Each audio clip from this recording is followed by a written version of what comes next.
video of this week is called Ornate, and it was uploaded by Buried Hatchet Productions. Now, this was sent to us by Sicilian Pizza Fan, who said, "This is the best, most underrated horror short I've ever seen." Yo, you really hyped this up. Is this an alt Twitter account of like the director or something like that? Low-key, that'd be pretty clever, you know? Send your own stuff in, like, yo, watch this. I don't have anything to do with it. I'm already impressed. Just kidding.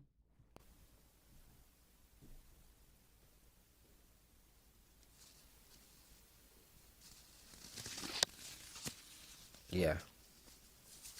Production quality, you already know what time it is.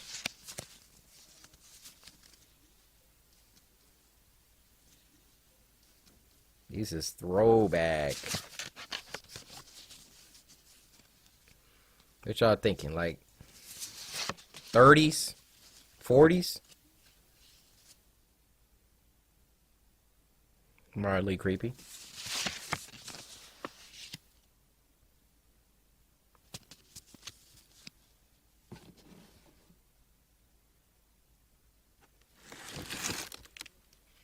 Oh, put it down.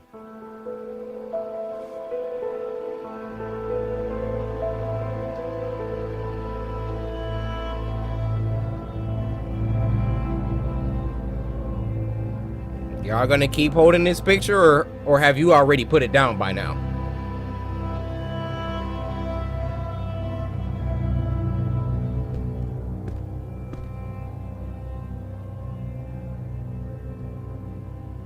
Huh? Alright.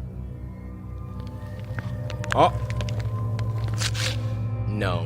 No, I'm good. Thank you. Out of the picture?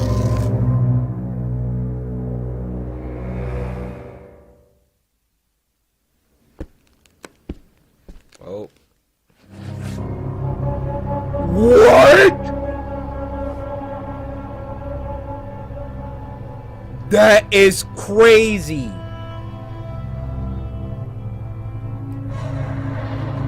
That's so cool.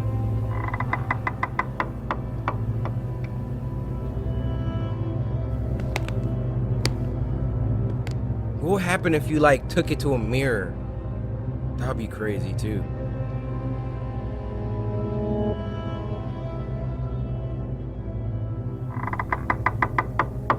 Use it. Use it. Just let the creeks get closer, my friend.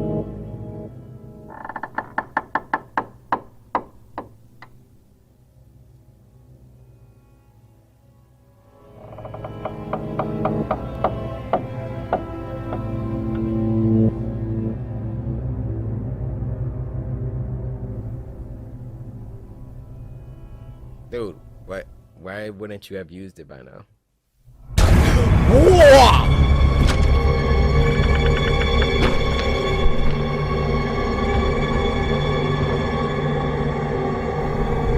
Oh, that is crazy.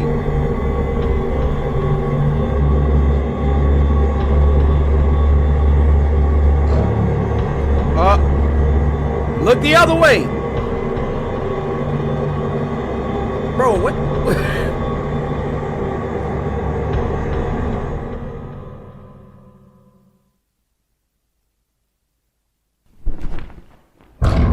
Oh, no. Hey, ma'am. Where's your face?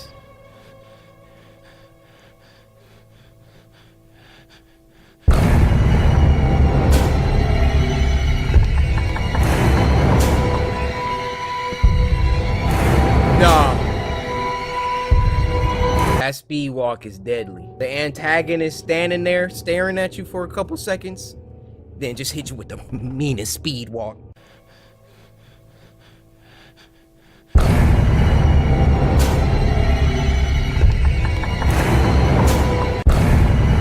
You know what I mean? Nah, get back, lady, get back.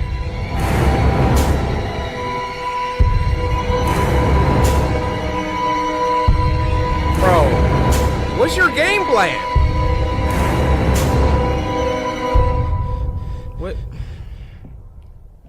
This protagonist ticking me off.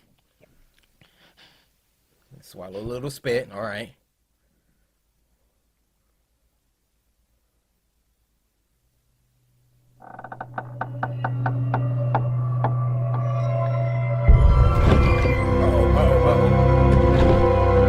There we go. Lock a door, something. Run out of the house, maybe.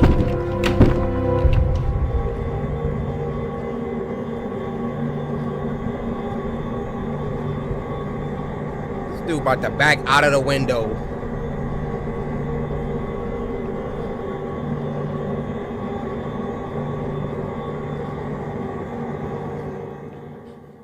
All right. Call 911. Do something.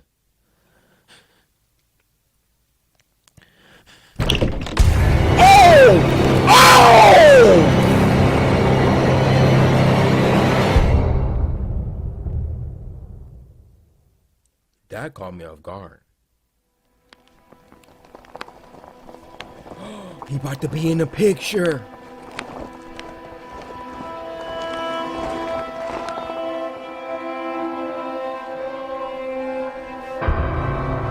That is scary.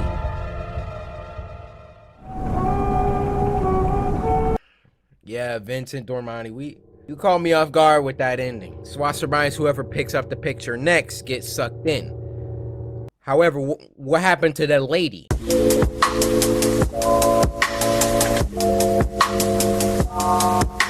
Alright, you guys, this next one is called 3 True Hooters. You wanna try that again, moron? Alright, you guys, this next one is called 3 True Hooters Horror Stories Animated. It was uploaded by HorrorShorts Party. Now, this was sent to us by Steph over on Twitter, who said, "Here you go, Shogun. I hope you had a good 25 part 4 birthday. Second story in the video caught me off guard. Terrence Nicholson!" But of course, Ariane coming through with support. You already know how they do. Let's go. About several years ago, I used to work at an engineering firm where I would get carpal tunnel from typing on the keyboard all day. Uh-oh. It was currently a Friday, so I figured I'd treat myself to a beer after my shift was done. Figured I could get hammered for a change, instead of heading home to an empty house with no female companionship. During my lunch... That literally made my camera die. What kind of existence is this? I come home, no female companionship at the crib? Just me and this whack Xbox? I remember Googling any nearby pub and bar to go to. Watch HSV. I came across a Hooters that was located about 15 minutes away by vehicle. I had previously been to many Hooters in the past and always found it quite charming, to say the least. If I had to describe it, I would say it was like your ordinary sports bar, accompanied by some of the finest girls who wore their distinctive Hooters attire, of course with the orange shorts. Like I said before. Of course, with them orange shorts. I've never eaten at Hooters, but I'm sure it's a hoot. I'm sure it's a hoot. I'm sure it's a hoot. I'm sure it's a hoot.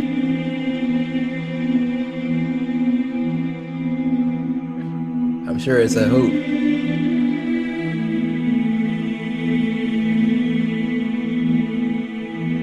I'm sure it's a hoot. I'm sure it's a hoot. I'm sure it's a hoot. I had been to many Hooters venues in the past, so going to this new location was really refreshing. As I made my arrival, it was roughly evening time, which meant that the place was probably hoarded with customers. I pushed open the front doors and saw exactly what I had anticipated. A bunch of attractive Hooters waitresses. We've seen that person before. And a bunch of men flirting with them who were old enough to be the girls' fathers. I made my way across the bar, while slowly glancing at the array of bottles behind this attractive bartender. I casually leaned against the bar as she approaches me saying, What you drinking today, big guy? "Rum and Coke, please." The waitress then begins whipping up the concoction while staring across the bar at someone. At first, I couldn't tell exactly what she was looking at. But then I saw a rather large gentleman sitting at a table alone, making direct eye contact with her. If I had to describe the man, I would say he was in his late 40s and had a beer gut hanging onto his lap. I assumed he was just some creep who had a crush on the bartender. As the Hooters lady began serving my drink, I nosily asked. They're working together. He gives her cues to whose drink to, I don't know, roofie? He began serving my drink. I nosily asked her, "Hey, is everything okay?" Not really. That weirdo across the room keeps looking at me. He's probably just a big fan of your drinks. Yeah. Not to mention, there's been a rumor circulating around town. Hooters girls have gone missing. What? Are you freaking kidding me? Hey, Oh my gosh! Tell me why, as soon as I was about to vocalize, "Hey guys, that guy's gone." hey, make me a beer, lady. Get someone else to do it. I'm about to clock out, pal. Make me a beer, or else I'm telling your boss your shorts are tight enough to see you. Leave her alone now! About 5 minutes after that bizarre encounter, I felt obligated to escort the lady outside the parking lot, and even went as wasn't far as playing to offer with her a him! lift. The lady took me up on my offer, Like, he literally just met. This is a stand-up guy, bro. You- Leave her alone now! as she wanted to avoid further confrontation That guy. with any creeps I lurking seen him in the before. night. As I drove down the street, I began striking up a decent conversation with the lady. Everything was pretty swell She let till him she take her asked, home? So, where are you heading after? "What do you mean? Like, after you drop me off? Are you heading home? Who says you're heading home? What? You know, you should really be more careful before getting into a stranger's car. After all, Hooters waitresses have been disappearing, haven't they?" Oh! No, stop! Somebody help me!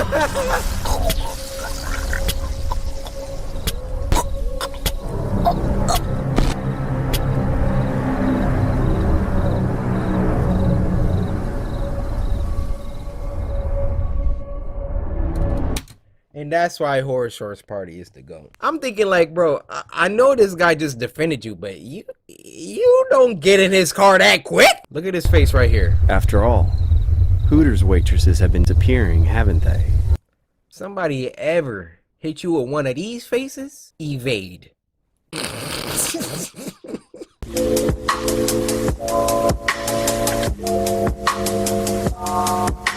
Now this next one is called Anniversary, and it was uploaded by Burnt Mill Road. Now this was sent to us by Tabitha Janice, who said, "This is why I don't become friendly with the neighbors. You're probably her next invite to dinner. As antisocial as I am, my neighbor tried to speak to me. I'm just gonna act like I got headphones on."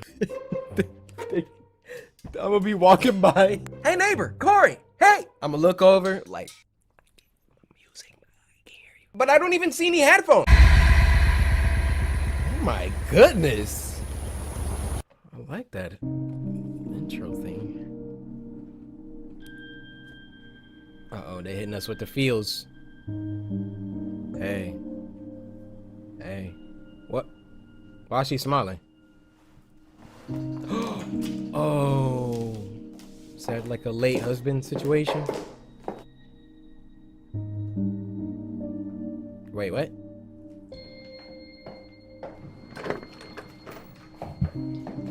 You sure do clean up nice. So good to see you. Do not trust anybody that's smiling at you like this. But you're 2 minutes late. Shame on you. What? It's my fault. I should have been more clear. Today's the anniversary of my late husband's death. That's why it was so important to me you come. Okay. Oh. Why am Come I? in. Come in. I have so many questions. Why are you having dinner with me on your late husband's anniversary? Sit. Sit.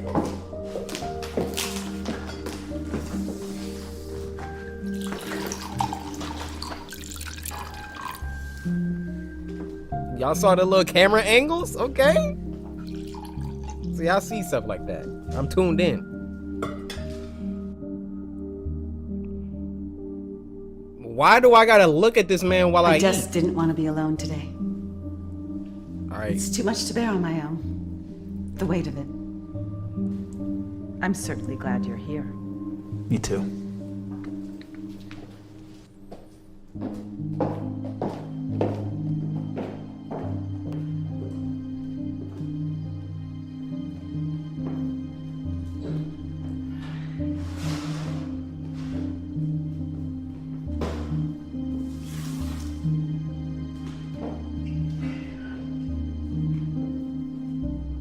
Roasted turkey was his favorite dish. Okay. It makes me happy. And sad at the same time. Bro! I'm not eating dinner with her! Nah, I don't want to hear no, oh, he just being a good neighbor. Like, nah. What is he getting out of this? Why did he agree to this?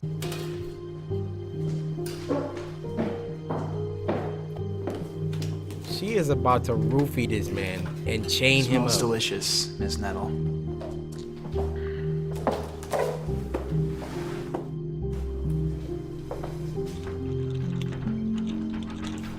The plumbing's ludicrous this time of year. Have you had any problems? No. I don't think so. Somebody's in there. Well, you'll tell me if you do.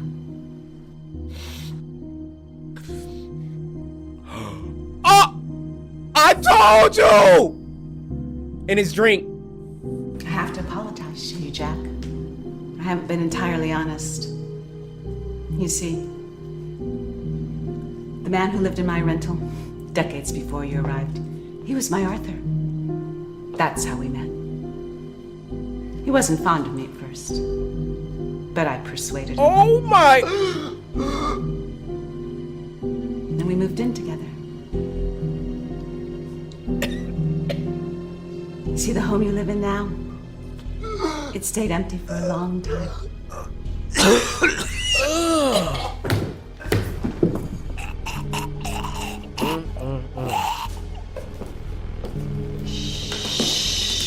There. Your hair is as soft as his was. We can fix the chin.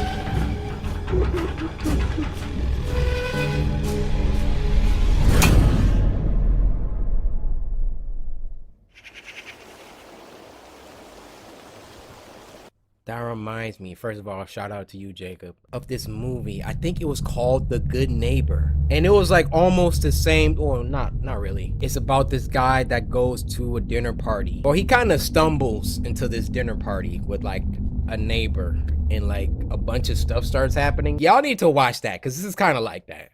Oh, my bad on that. It's not called The Good Neighbor. It's called The Perfect Host. I almost sent y'all to watch the wrong movie. Y'all have been like, wait, what? This is not even what he was talking about. This movie is fire.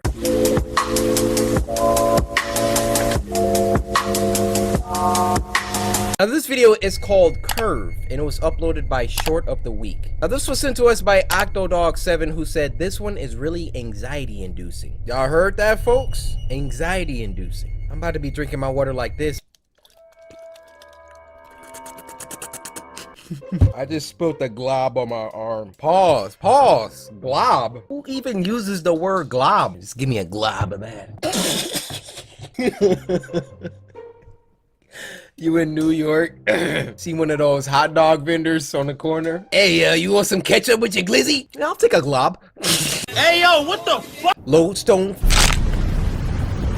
It's because the volume's so high. I was trying to say Lodestone Films presents, but I just got hit with waves. Lodestone Films presents waves.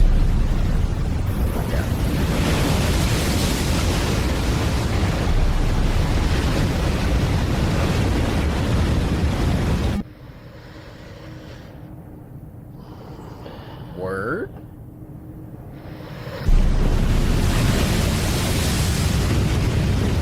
This one might be good.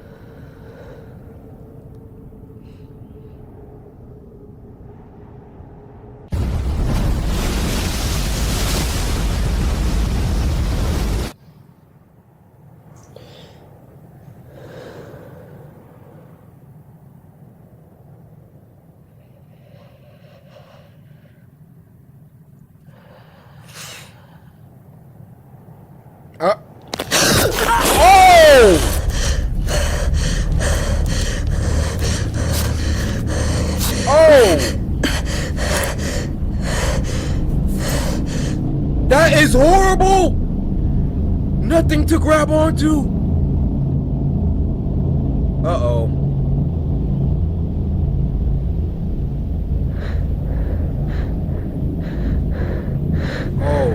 Now, look at her leg, too! Now, whoever put her here, y'all know y'all dirty for that. Huh? Bro, it better not be like no monster crawling up or something. That is such a horrible position. Unfold your leg.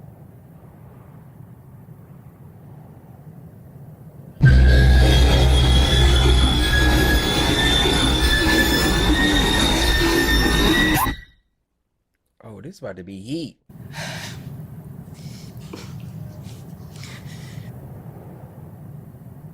Nah, you're not making that. That's like 8 feet up.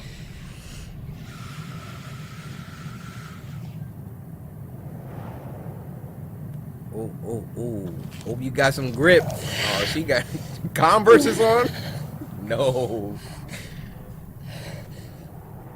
That's like the worst grip. Shoulda wore your J's.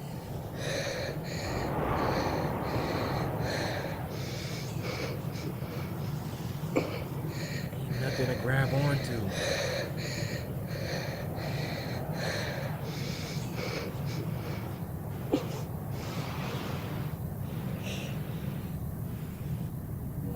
Yep, unfold that leg. Oh, oh, oh, oh.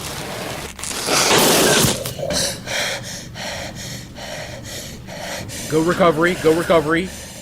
That could have been bad.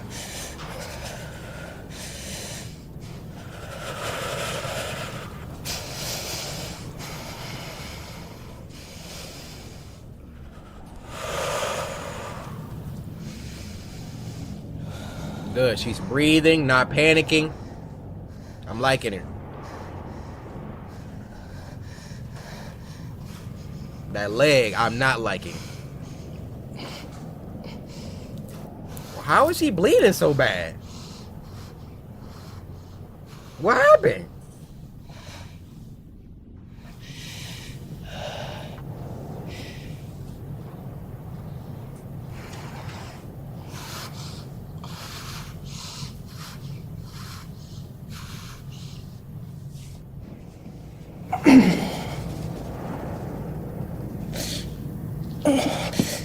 What is she doing?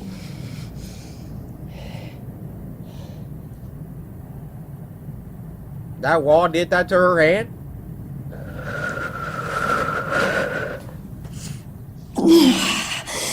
Fix your leg for Pete's sake.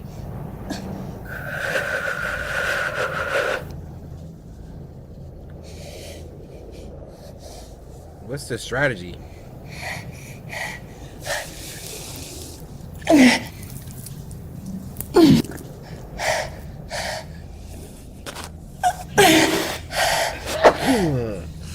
Dang it.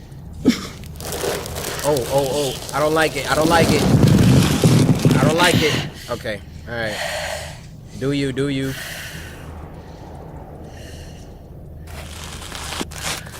Yep. Easy does it.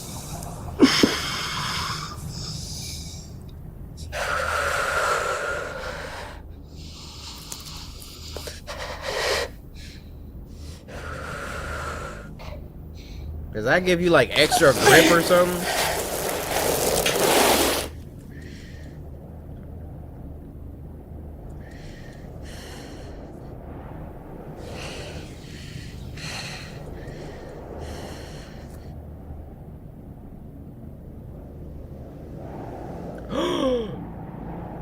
Somebody was on the other side. They didn't make it.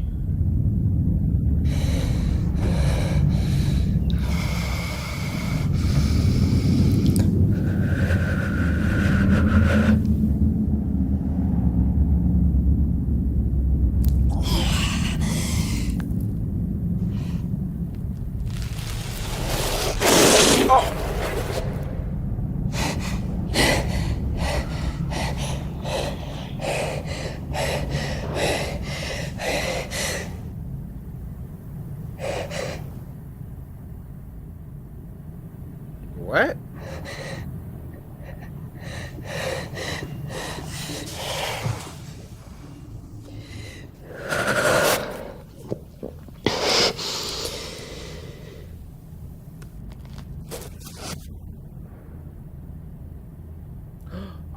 Is it her? Bro, what's happening?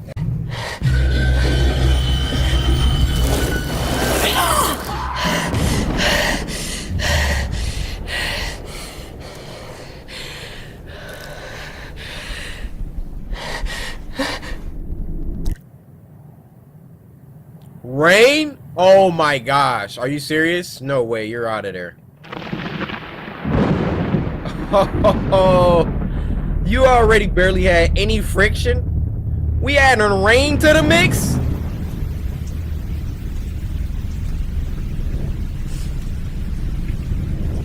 You about to be a spider getting flushed down the toilet.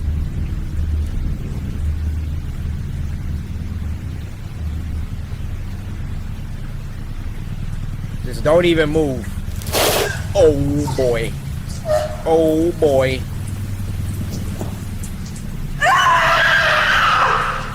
She's panicking. She's panicking.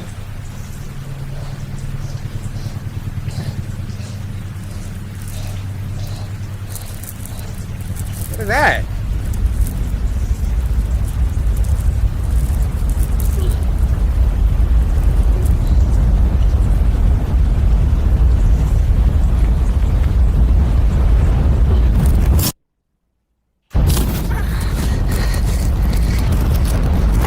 Okay.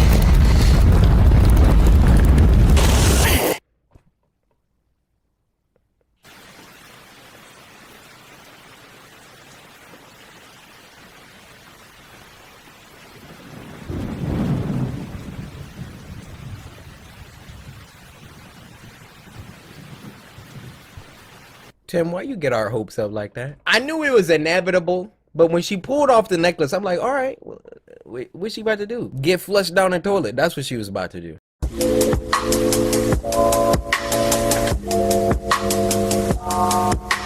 Last one for this week is called Sweet Dreams, and it was uploaded by CA Cox 97. Now this was sent to us by Joshua, who said, I hope you enjoyed this one. It's really short, but it made me not want to look under my blanket. Well, Joshua, while I got you here, Nutri-Grain bar on the house for the best experience. View in a dark environment with the headphones. Lights off, lights off. I'm a dark man in a dark environment. Good night, honey. Uh-oh. Sweet dreams.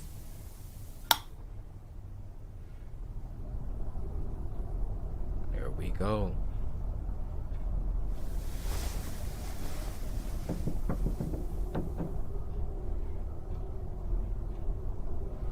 Y'all heard knocking, or was that just me?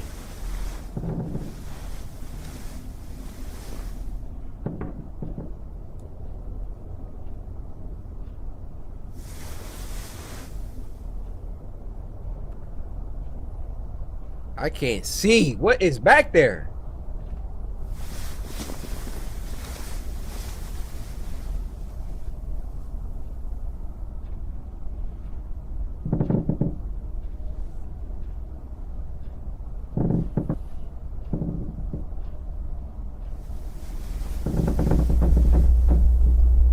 What? Is that somebody standing? Bro.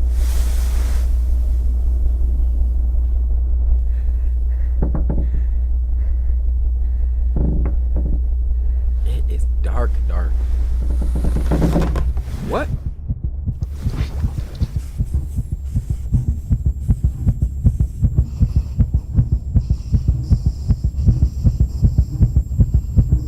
What?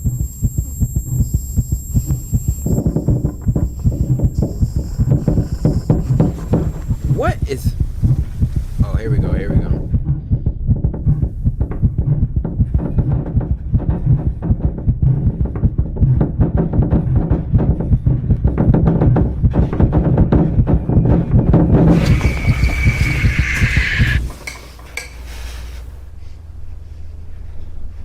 Bro, what?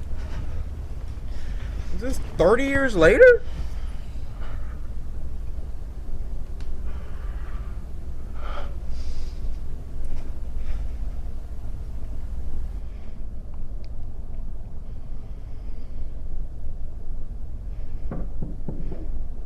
That's such an unsettling point of view.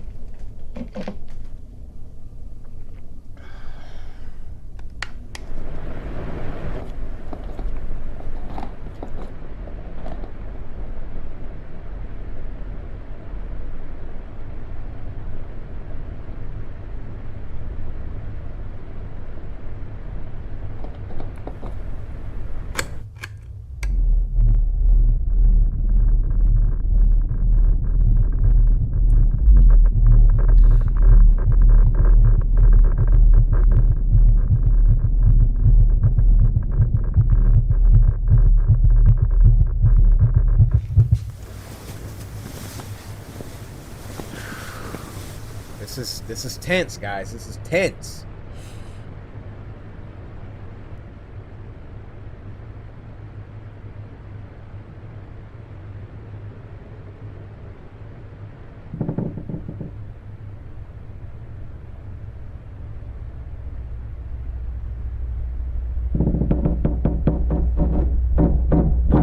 Again?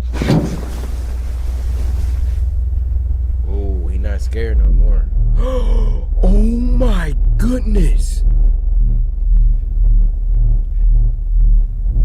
I know you're not real.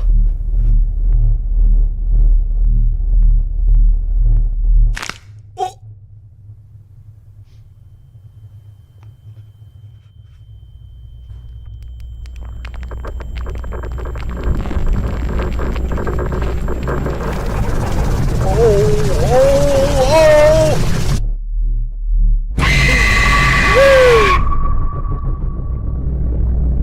Almost got me with that one.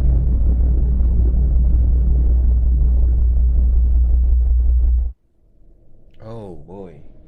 Next one's called Bells, and it was sent in by Dylan Dimples. Hey Dylan.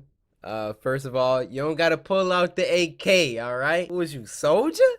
Soldier? Young Draco? No, put it down. Thanks for sending the story. Hopefully it's good. Alright? Oh. Somebody's gonna have to go by and start going through his things. Okay, The service is next week. I see. So you'll be coming, right? I don't know. I'm struggling here, Jim, with work. We have all Nah. these new orders, and I'm not trying to Alvin hear is it. just starting his new school. Get over here. Caitlin, he was Dad's only brother. Yeah, and I didn't know him. Neither did you. Oh, okay. I can't. Yeah, I don't know him. Yeah, I'm out. I ain't going to that. The whole thing is freaking me out, to be honest. I mean, why are they saying it has to be a closed casket? Did they ever say what happened? Are you near a church or something? Closed What? casket. No, I'm at my house. Jim, are you there? You don't hear that? Hear what? Is this insidious with that? Hello? Jim, Kaylin, shut up. Hold up. hello? Oh my It's really strange. Jim, are you there? Hello? Yeah, I'm here. Hello? Caitlin? Jim? Hello? Bruh, this one getting Are you loud. there? Hello? Caitlin? About to say, she still ain't hung up? He's still holding the phone up to his ear though. Bro, she's not on the...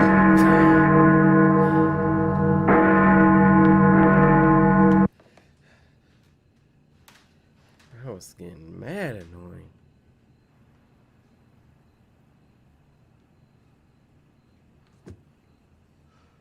Maybe you just having little episodes, all right?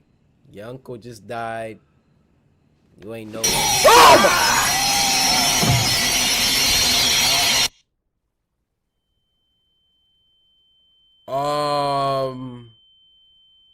Are you serious?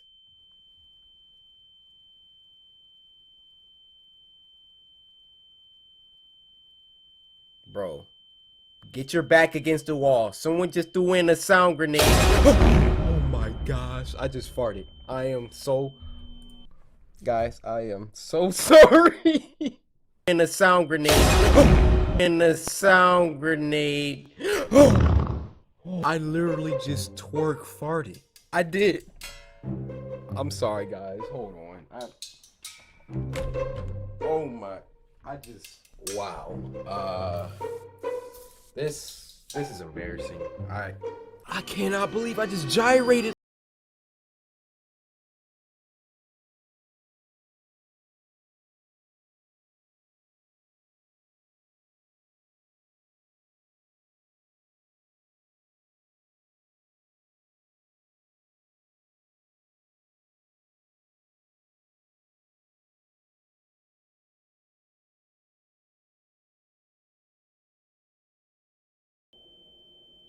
Alright, dude.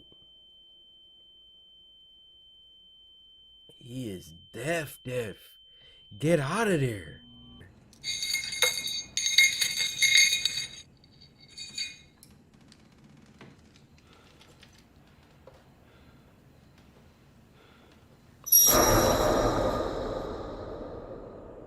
Oh, goodness.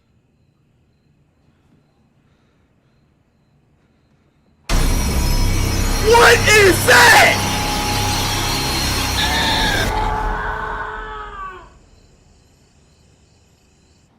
Did you see that thing, Joe?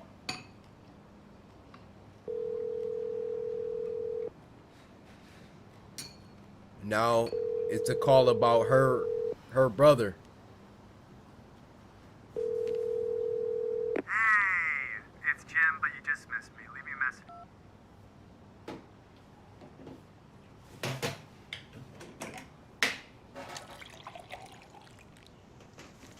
You want some juice? Put the top back on. Sheesh. Hey. You thinking about school? No.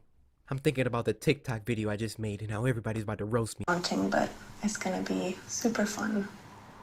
Remember I told you you have the nicest teacher in the whole school. And you're gonna make 100 new friends, right?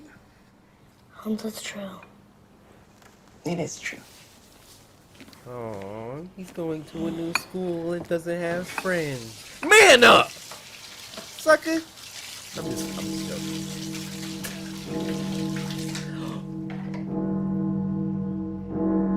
It's a kid in the room. You can't do that. Do you hear that?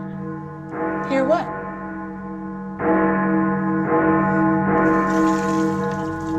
Are you? Oh no! You can't kill kids. It's part of movie rules.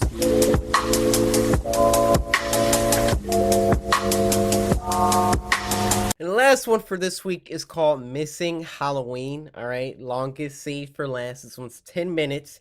And it was sent in by Mia X Vibes, Florida. We gotta talk for a second because you sent me a video. I gotta tell you that I appreciate you. All the other samurai know what the deal is. Red Sea right down the middle. Move. A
guys, this next one is called Hitchhiking Horror Stories Animated. I am an avid non-supporter of hitchhiking. Hitchhiking Horror Stories. 3 months after I turned 16 in 2005, I got my first car, a 99 Toyota Camry. On a warm Saturday night, when my friend Alex invited me over to one of his friend's big parties, I knew I wouldn't be in a condition to drive the Camry home afterward. So we carpooled with Alex's girlfriend, Brianna. We lived in the countryside of Virginia, meaning less big parties. Meaning when there was a big party, it was a huge deal and everyone would go. We lived about 5 to 10 minutes away from this kid's house. I knew where he lived as I was acquainted with him, but not exactly friends. The whole ride there, we took the same 2-lane highway type road through the woods, and this kid's house was actually on this road further down. At certain points on this road, there were a few houses on either side, and then it would just go back to being a long, empty highway again. Okay. The house was tiny, like a lot of houses around the area, but the party was held outside anyways, since his closest neighbors were relatively far away, and noise wasn't an issue. Dope. Let's get it. I'll skip most of the party up until the point that Brianna, who was supposed to be our designated driver, had to suddenly leave for a small family emergency. Alex said it was fine and that we'd find a ride home. Well, fast forward another few hours and another few drinks, and I could barely even walk straight. Hey. I checked my watch, and it was like 2 in the morning. I figured it was time to go. I started looking for Alex, but I couldn't find him anywhere. In fact, it seemed like everybody I knew had already left. Oh no. I could barely even think straight, but I was still furious at the fact that Alex could have actually left without me. I asked to use the party host's phone and dialed Alex's home number. After 2 tries, I gave up and then realized I shouldn't wake his family up. So, literally not knowing what else to do, Kind of friend you go to a party with where he'd leave and forget about you? It's 2 a.m. Narrator is toasted. He can't drive home. He don't know nobody else at the party. If y'all ever go to a party and you drunk and you just can't get a ride home, you don't got cash for Uber, call me before you hitchhike, all right? Oh, you need my cell phone number? All right, it's 73-800-588-2300 Empire. Today, I dizzily stepped out onto the road and began walking back home. I knew this walk would take anywhere from half an hour to an hour in my condition. Maybe after 15 minutes of walking down the road, the slight shine of car headlights on the road was fading in from behind me. Jumping for joy inside, I lifted up my arm and stuck out my thumb. Why? As the car neared, it slowed down and came to a stop. You never know who is pulling up. The man driving the '98 Ford Explorer rolled down the window and asked where you headed. I told him my house was just down the road and beyond a right turn, probably slurring my words beyond comprehension. You know he drunk. He chuckled and told me to hop in. I thanked him and joyously hopped into the truck. I was exhausted, and I remember completely disregarding things the guy was asking me because I was so close to just passing out. And that's what happened. No. The memories of being in that truck turned to a fog, as I'm sure I passed out. You passed out in his car? Oh my gosh, this dude can take him anywhere. The next thing I remember, I woke up still in the moving truck. The guy looked at me and laughed, but didn't say anything. I looked around and realized the road we were on wasn't familiar. I nervously asked, where are we going? He then said, so what were you doing out this late anyway? Answer my question! As the man answered my very straightforward question with another irrelevant question, the sobering reality of the situation hit me. You can let me out anywhere, I told the man. The man You have no idea where you are! No. I felt like throwing up as he said that. No, I really actually felt like I was going to throw up. Well, I started to gag as I felt more and more nauseous by the second. Yeah. The man took his eyes off the road to look at me, and that's when I thought of the perfect distraction. Yes. I turned in his direction as I continued to gag, and he started to kind of lean away and slow down the car. He like, oh. He kidnapped some dude. He started freaking barfing. He's like, oh. Dude next to him. I just started spazzing.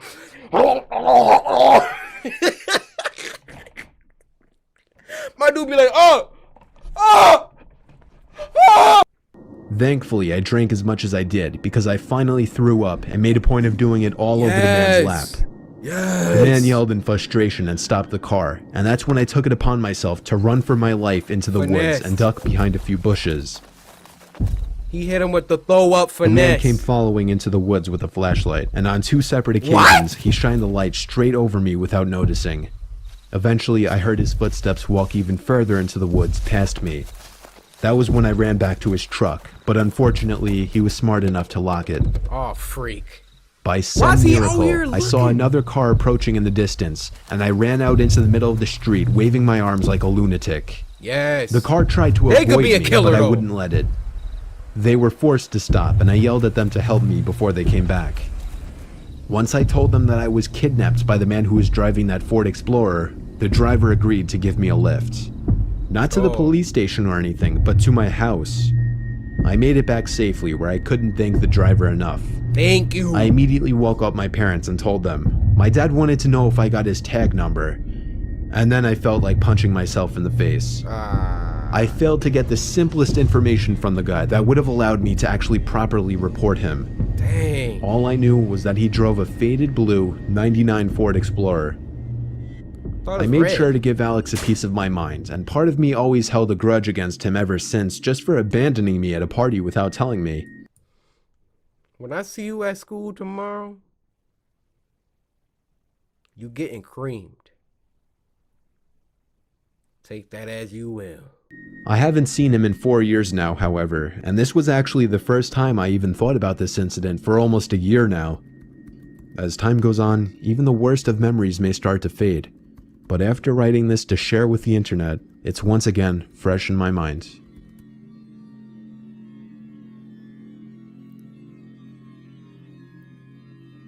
That music.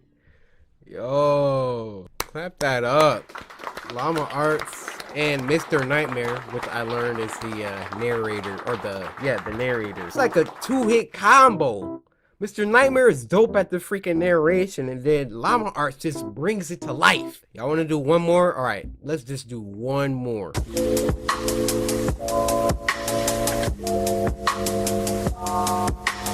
I don't know how long Spooky Scary Sundays videos are going to be. This is just the first episode of the series, all right? If y'all want a weekly, Spooky Scary Sundays, like button down there. This last story is called Babysitting Stories Animated. It was during a blizzard in Valley Stream. I was getting paid $250 to watch some couple's kid while they went away for the weekend. Hey. His name was Matthew. This took place on the first night, which was a Friday night. Matthew was already supposedly asleep, while I was in the living room watching a movie. I got a knock at the door. What the frick is you watching? And looked at the clock. It was close to midnight. There was no way I was opening it. Not even 10 seconds later. Oh my god! Could you imagine it being like midnight? And then somebody just at your freaking front door like... I heard the sound of 2 or 3 men angrily...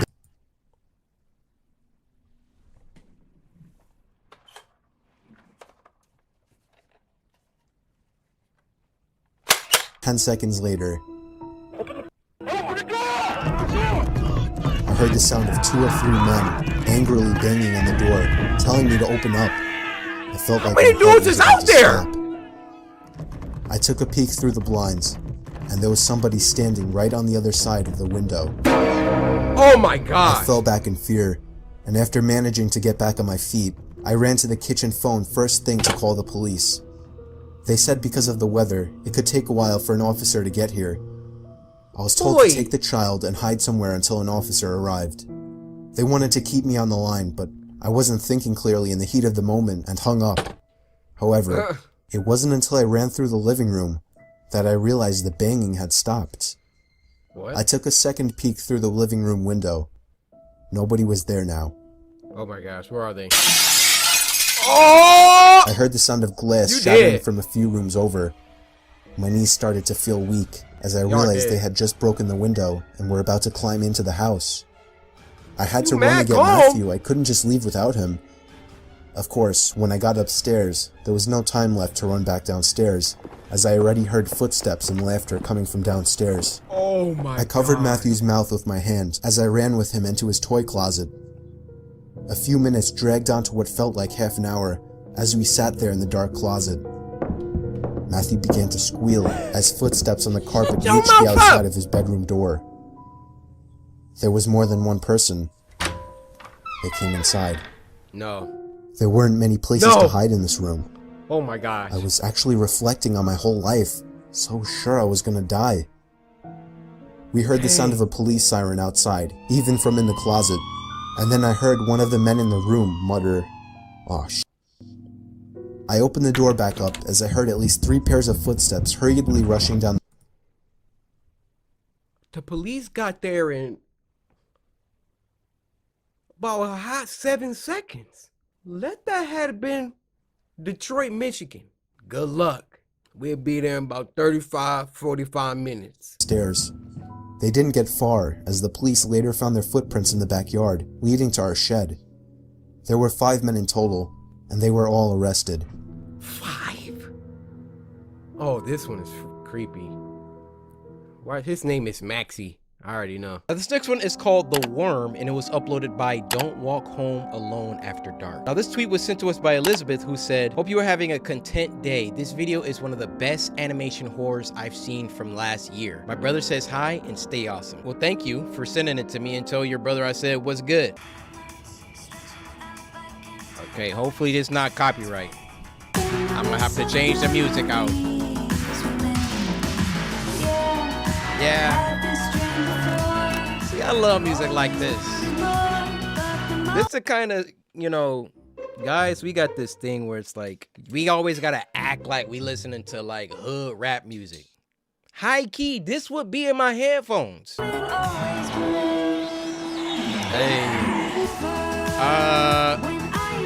There's a ghost in the song. Hey.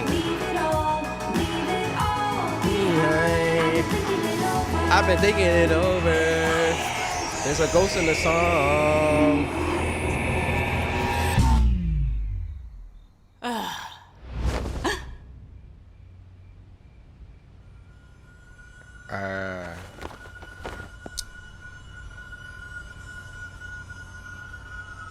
Hello? Love this animation style.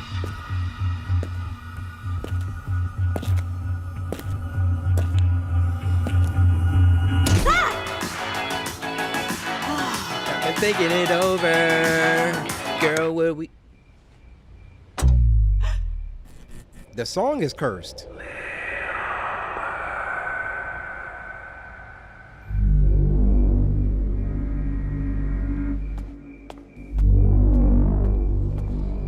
Getting juicy.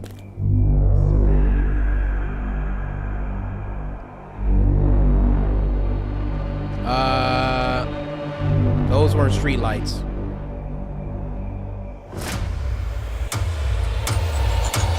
What the frick?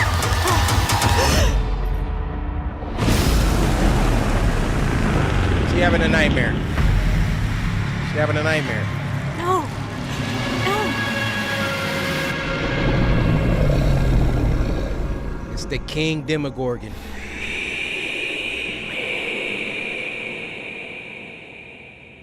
Feed me. It's a... Sparrow Moon was not at all what I thought she would be. I wasn't given much time to go over her case file before our first appointment, but from what I had read, I half expected some kind of uncontrollable monster to walk through the door. She wasn't anything like that. She was quiet and guarded, smaller in person than what I had imagined from her photograph. A perfectly normal 17-year-old girl. That made it even harder to believe she was capable of doing the things that she did. Which were? She was the last surviving member of the so-called Woodfield Five, a group of kids all from the same remote northern town who suffered a series of unexplained, at times violent, mental breaks. Clinical notes suggested some kind of shared psychosis, though unlike anything I'd ever heard of in my 20-year practice.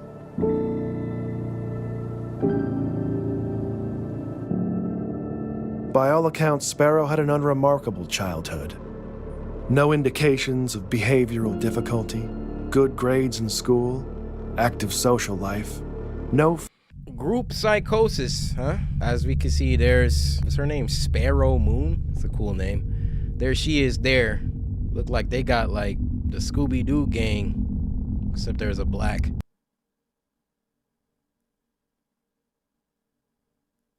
Family history of mental illness to speak of. Her mother had been part of some offbeat spiritual commune years earlier, but had left that behind when Sparrow was quite young and eventually remarried. There was nothing to suggest any kind of underlying trauma or abuse, though as you come to find in my line of work, that's not always so obvious.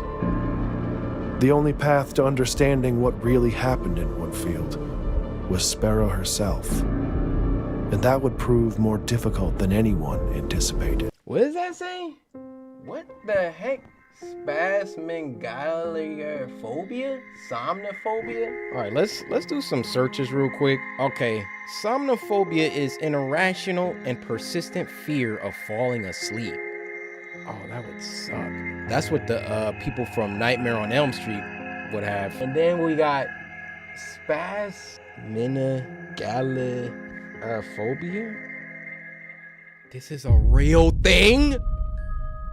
Spasmegalophobia. You know what? Hey Siri, how do you pronounce spasmegalophobia?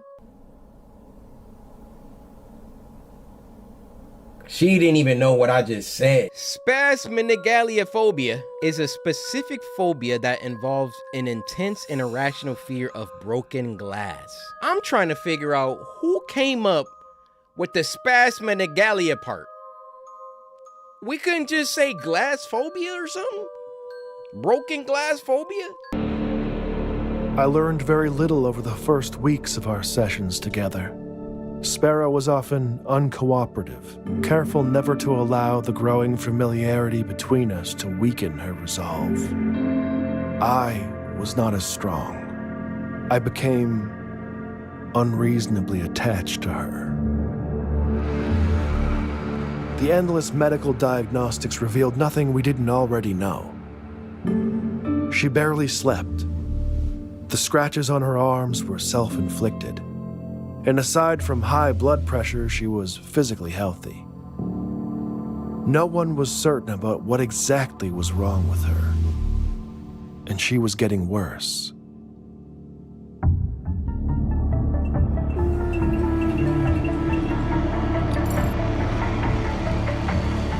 The weeks turned to months, and I was running out of time.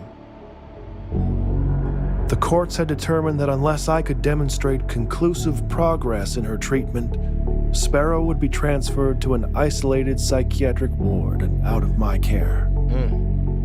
I could have walked away at that point. I probably should have. Oh no, bad What ending. I wanted, what I've always wanted, was answers. After all that we'd been through, she wasn't a kid to me anymore. She wasn't a monster either. She was a puzzle to solve. Does he blink ever? Sodium pentothal can be administered to induce something called narcosynthesis, a state between asleep and awake where the subject is highly suggestible. In most places today, the practice is frowned upon.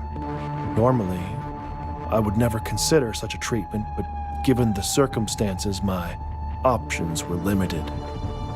I knew full well that this could risk professional censure, perhaps even my career itself. That didn't seem to matter at the time.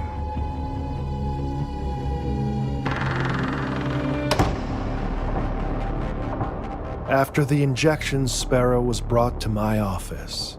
We were left alone, and I asked her to count backwards from 10.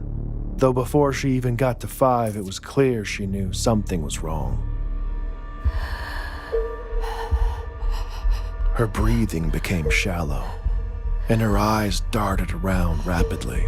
She began talking about a mist coming into the room that only she could see. She could hear a voice from within it calling to her. The drug had disoriented her to such a degree that I don't even think she recognized me.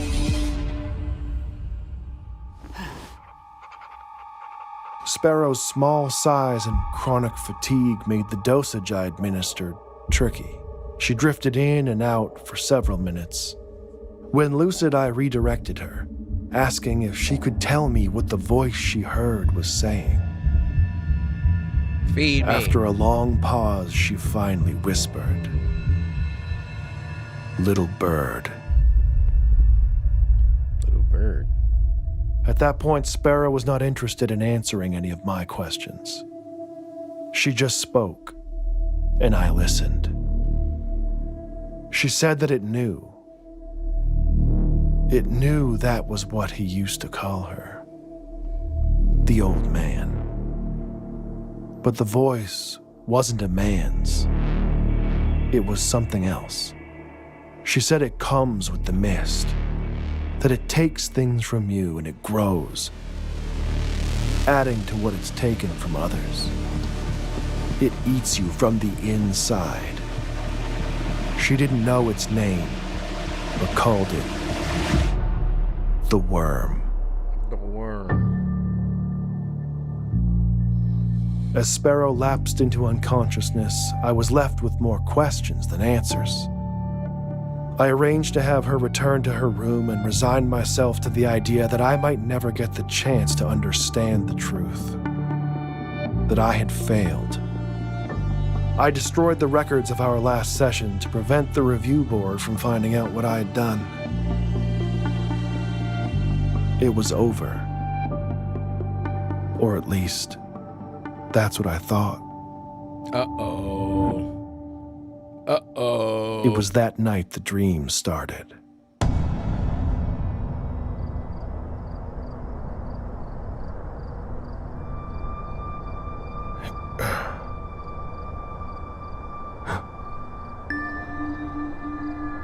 Yeah, I'm laying back down, going back to sleep.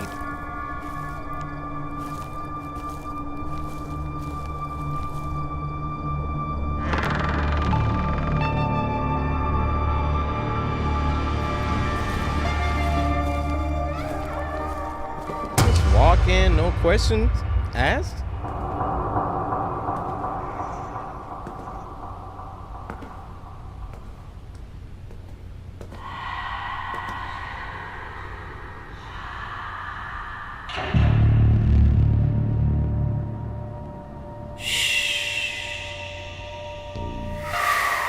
Wait, come back!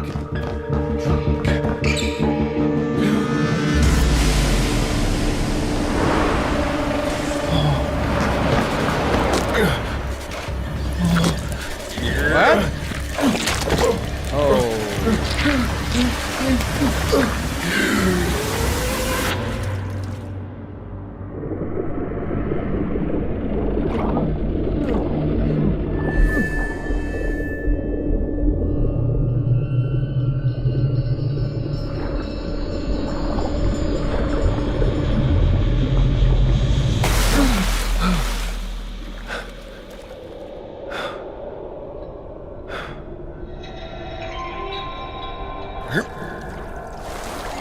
That brother's in a sunken place. Sparrow.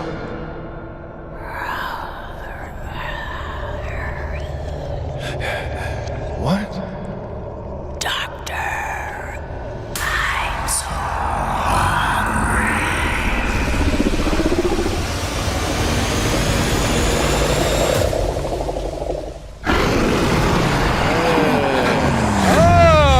Wait, what?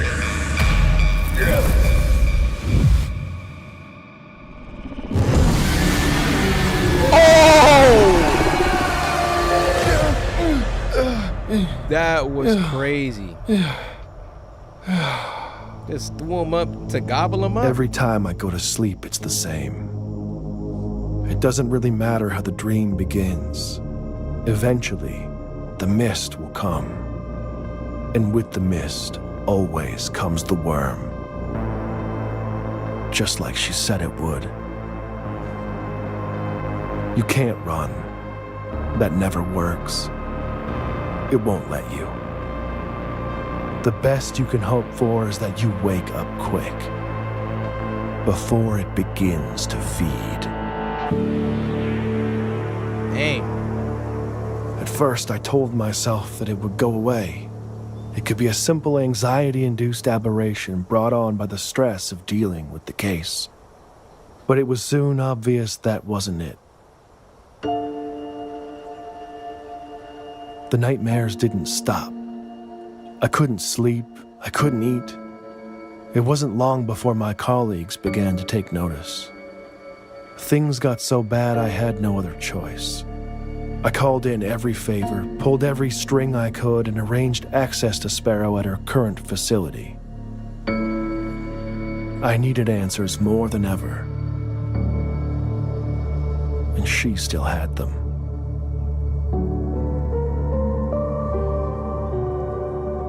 I almost didn't recognize her at first. She looked strong and alert.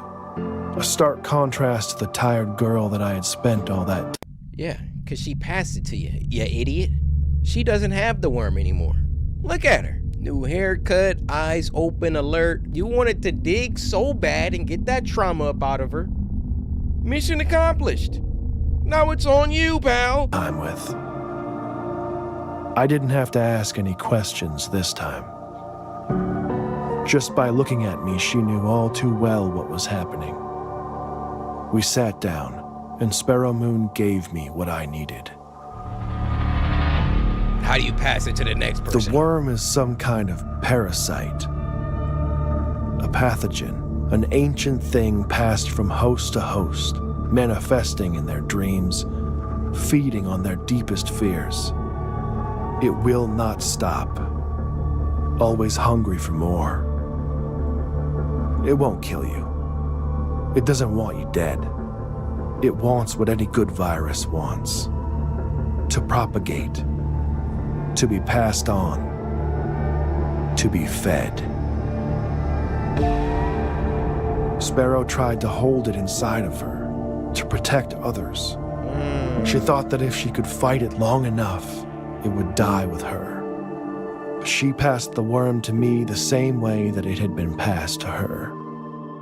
Just by telling me about it.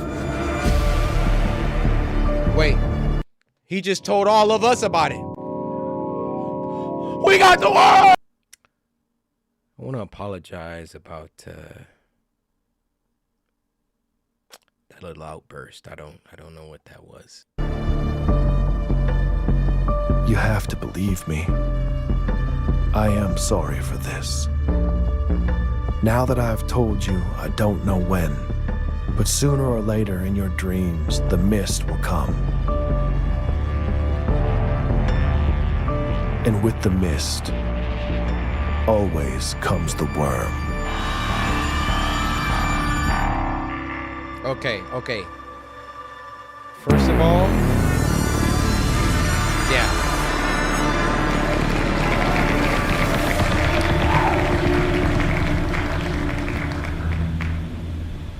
That was some great voice acting. Great animation, but there's an issue. If it passes via telling, by my calculations, there's 22.9 million of us. He can't get all of us.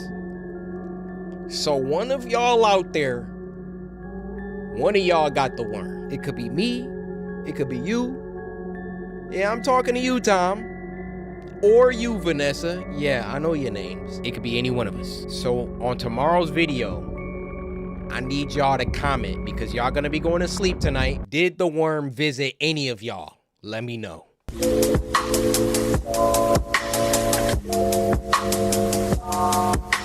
Now this next one is called Pretty Kitty and it was uploaded by Corey Beepington. Now for the first time in Spooky Scary Sunday history, we got back-to-back entries from the same person, Elizabeth, who said, "Hope you're having a whimsical day. My brother and I appreciate the work you put into your videos. Stay awesome." Elizabeth, you making all the other samurai look bad right now. Putting in that work. knowing that one day Cory will return to Spooky Scary Sunday, so I'm still gonna send my entries in, and look, you have been rewarded! Now, thankfully you didn't ask for a Nutrigrain bar because I am out. I had a box of Nutrigrain bars that was sitting here for like 2 years. So Elizabeth, keep sending them. Hopefully I'll pick you again, and next time I got you with the Nutrigrain. The following film contains disturbing image. The following film contains disturbing imagery, flashing lights. Viewer discretion is advised. I got literacy. It's Pretty Like Kitty! After a long legal battle resulting from a brutal playtime? decapitation accident on the park's Ferris wheel last... Wait, did she just say decapitation accident? After a long legal battle resulting from a brutal decapitation accident on the park's Ferris wheel last year, this Playful Cats Park is closing down for good, displacing their many employees. Yeah, they just laid me off. Thankfully, your office offered me a job, though I'm gonna miss being Kitty. I'll see you later, Gerald.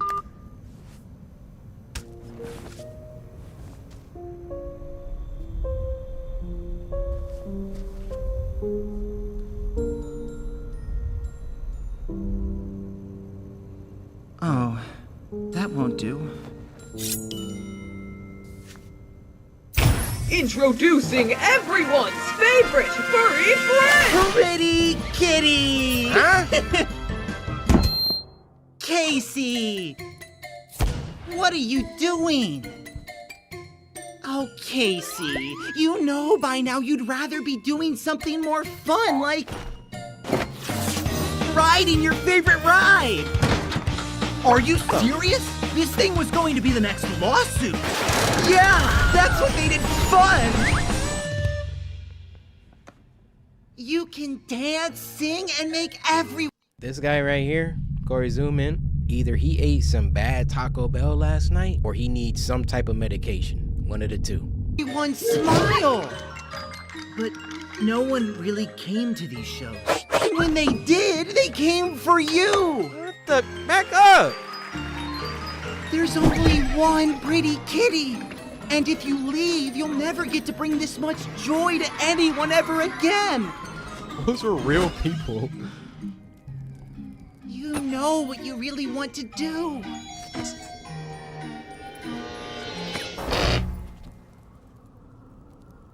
Kitty, I can't. You know I can't. Think about the fun, the games, the people who love you. You know you don't want to do this. Sorry, Kitty. Our show's over.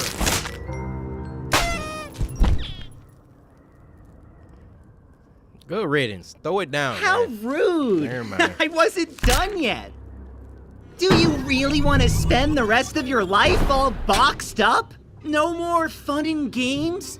No one to cheer your name? Is this what you want? To rot away? Don't you want to embrace who you really are? Oh. You're pretty like Kitty. Pretty like Kitty, pretty like Kitty, pretty like Kitty, pretty like Kitty.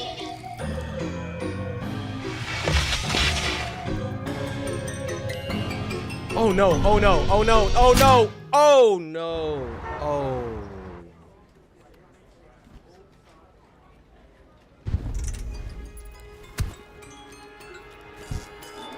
Hi, how can I help? Hello. I'm here for my first day. Oh, that was disturbing. What in the world?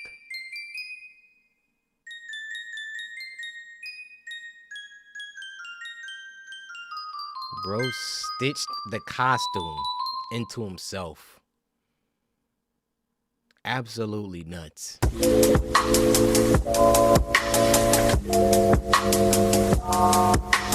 Now, the last one for this week, because it's a long video, is Paranormal Investigation FNAF VHS, and it was uploaded by Spectre. Now, get this. This was sent to us by Hero Code over on Twitter, who said, day 221 of asking Corey to react to this for Spooky Scary Sunday. I went through the profile. This person has asked over 200 times for us to react to this. Hero Code, I salute you. I thank you for your tenacity and unwavering determination. Let's dive in.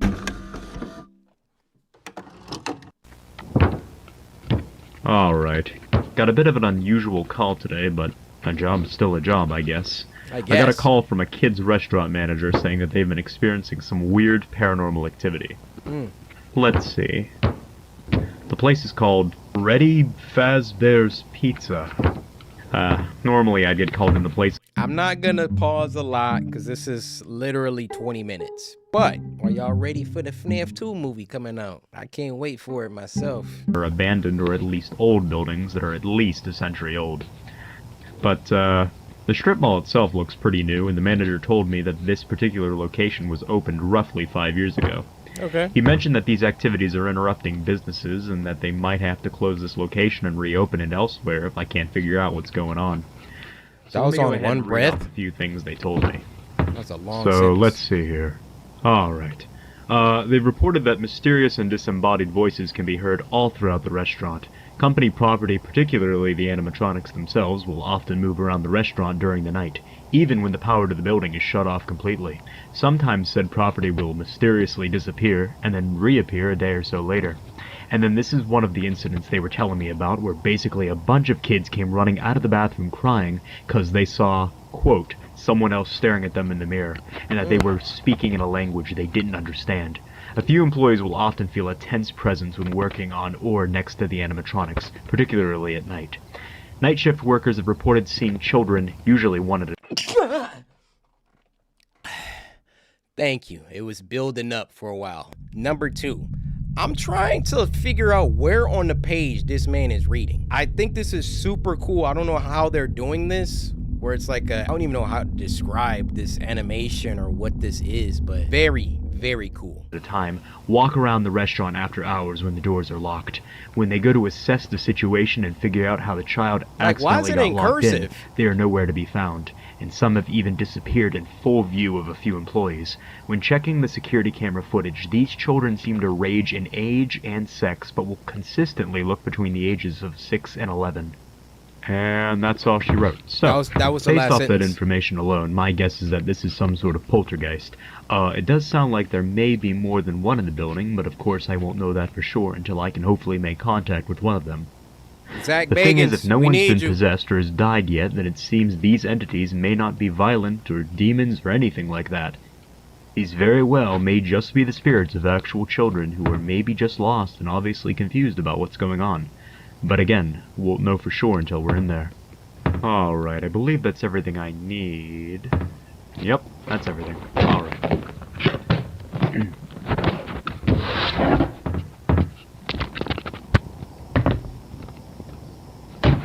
Like, this is so... Like, is this real? Okay, I was told the door should be unlocked and nobody should be inside the building. So, let's see what's up with this place. This is blowing my mind right now. I don't know how they're doing this.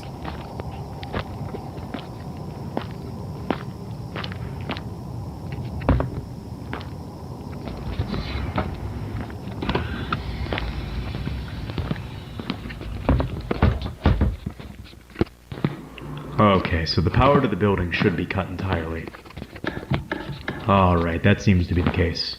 Okay, so I told them to make sure that the building's power was cut completely, just to make sure, like if a light turns on or the temperature changes or anything like that, then we could rule out the possibility of it being the power.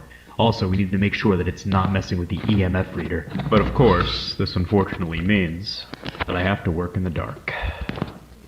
Why did you have to, like, say all of that in the dark without turning on a flashlight? Like...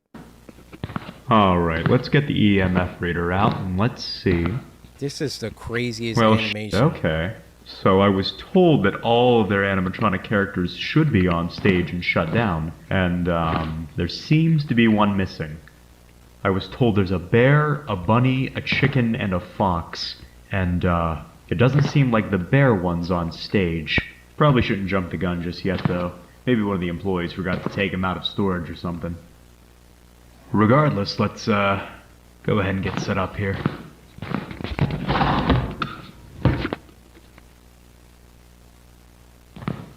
Alright, let's see what the EMF reader picks up. Like, can anybody tell me what style of animation that this is? Or is this like a real IRL live Trying to get action some thing? kills right now, so there must be something close. With like a filter over it or something.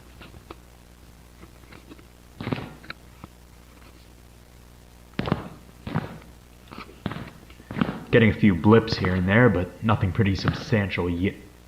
Oh, here we go. I think we got something right here.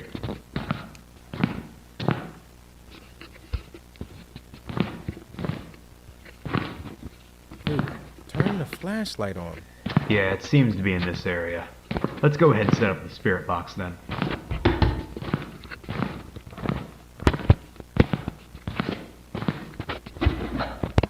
Oh, this is like some live action stuff with a filter over it.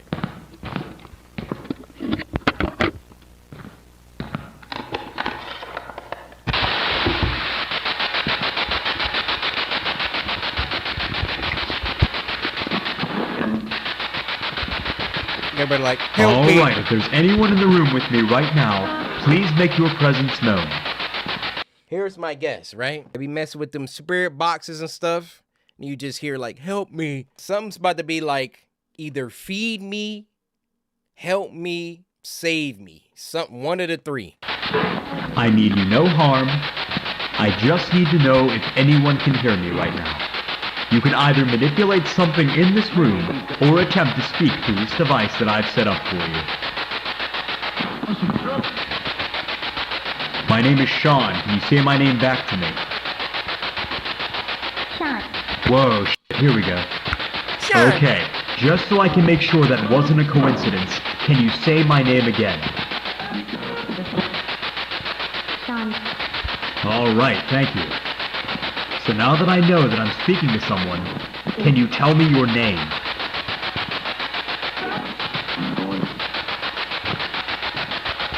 Susie. Susie. Did I hear you say Susie? Yes. Okay, hi Susie.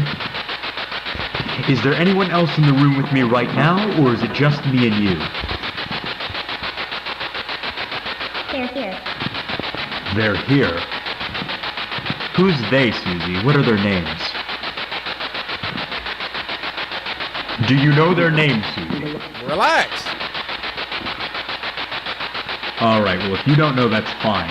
Just wanted to see if you did know. How old are you, Susie? Do you remember your age?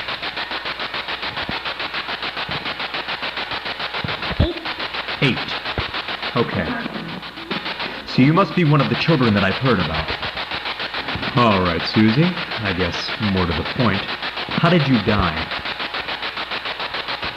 Killed me. Do you remember how you died? He strangled me. I'm not here to hurt you in any way, Susie. I just want to understand what happened to you and why you're here. If you're uncomfortable telling me... Murder. Murder? Murder. Who murdered you?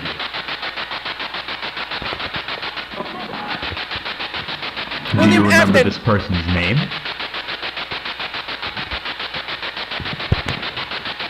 Bonnie.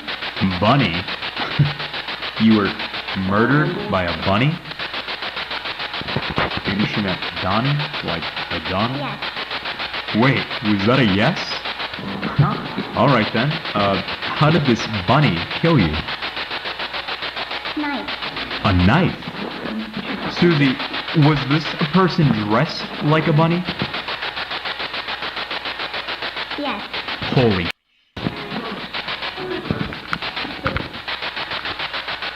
Hold up, I have to make sure the camera got that.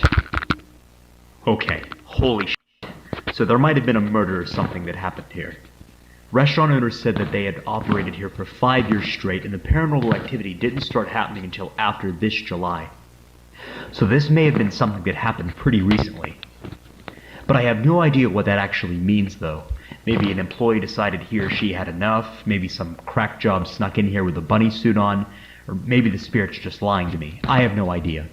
I'll have to show this to the restaurant owners to see if maybe they caught something like that on the security cameras. Show it to But let me somebody just else. say that these responses are certainly not unusual in a place like this. Also, what's surprising to me is how direct they are. They're fairly coherent and understandable, and I'm getting them within a pretty short amount of time, which is usually a clear sign that I'm actually speaking to someone. But anyways, let's see if we can make contact again. Alright, are you still there, Susie?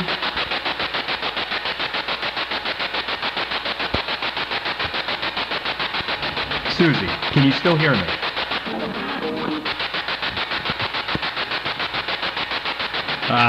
Just lost the signal. If there are any spirits still in the room with me, please make your presence known.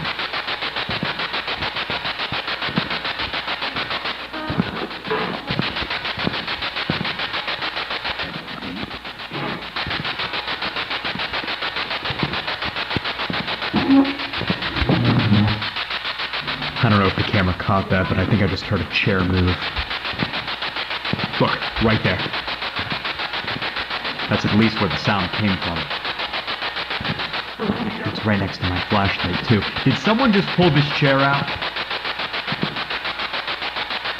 Are you sitting down right here? Off. Huh? Do you want the flashlight off? Okay, those are brand new batteries. There's no way my flashlight just died. Why are you so chill? Yeah, look at that. Still works. Now that the flashlight's off, will you talk to me now? Yeah. Off again? What else do you want me to turn off?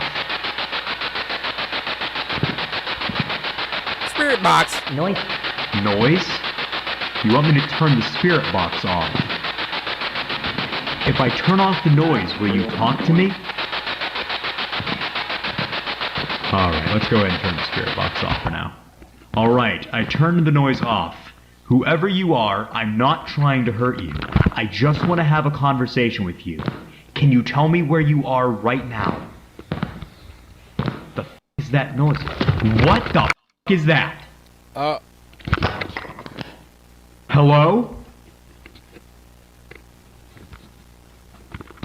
I don't know if the camera could see that, but I for sure just saw a head stick out and move over there. Now's your time to leave, Buster. Why are you There should be investigating? no one here but me.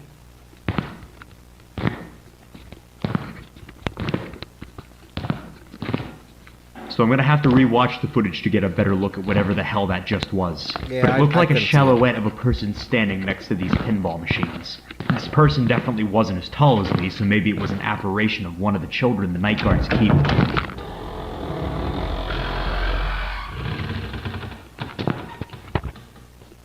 What the f***?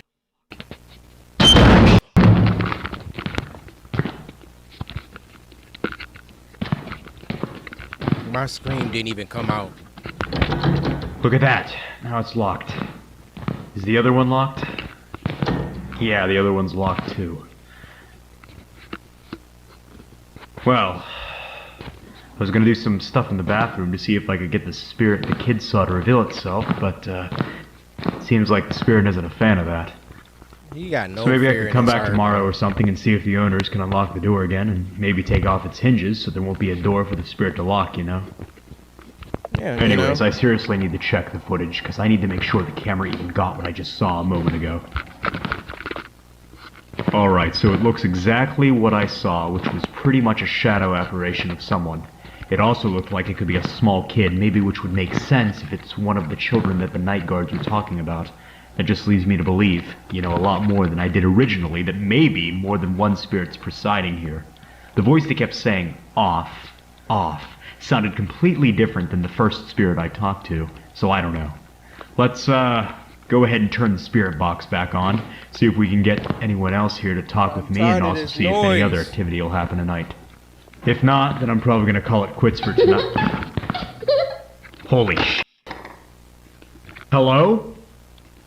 What is that? That's gotta be one of the children. Oh. Look at that. Now she's gone. Hold up. Let me grab the case so I can see what that's about.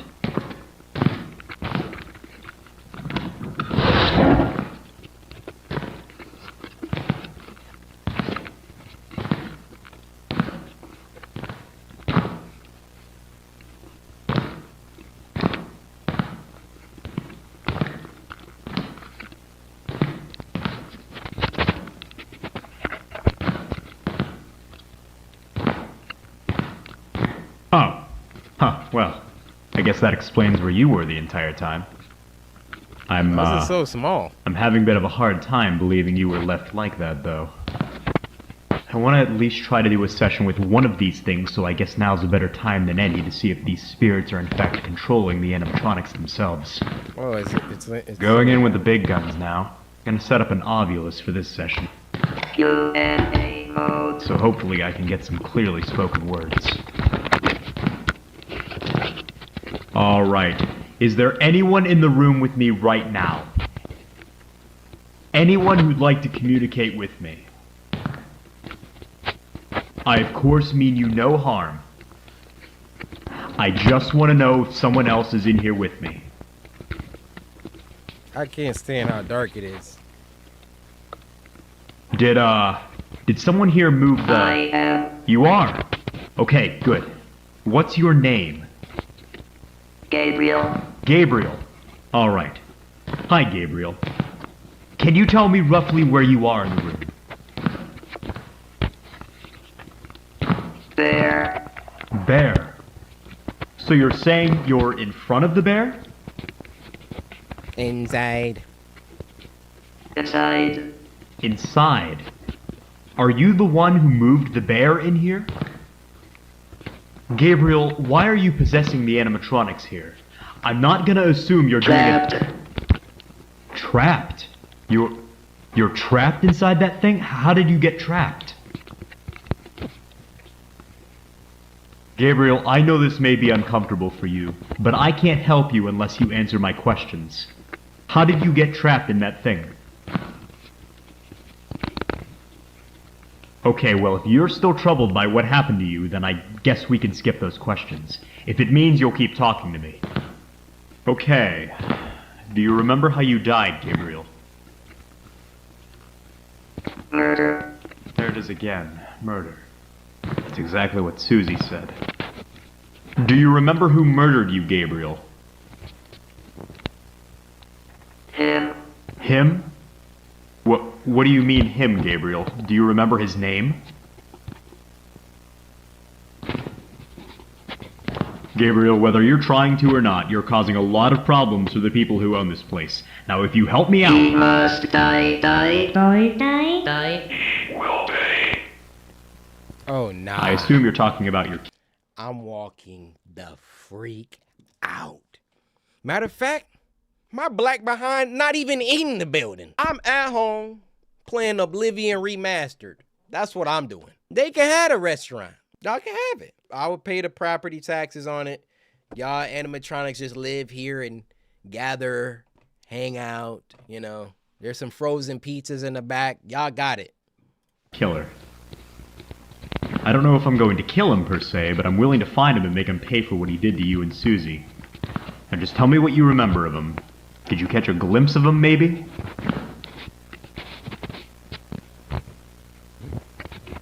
Do you remember what he looked like? What he was wearing? This dude need a GoPro, man. All of these camera sounds like... Purple. Purple.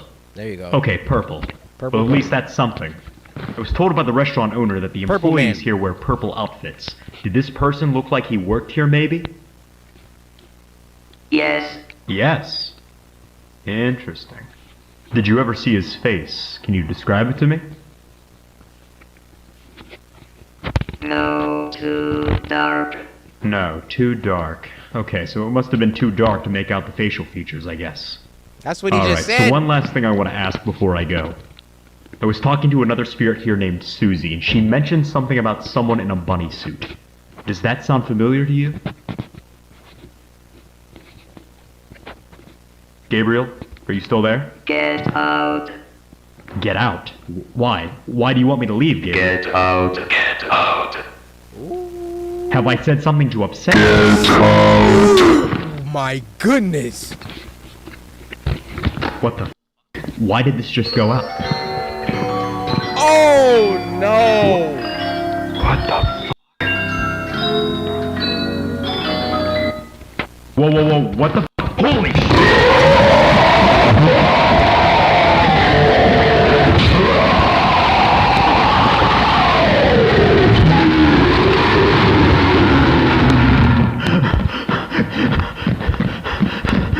Come on, come on, come on! How the door locked?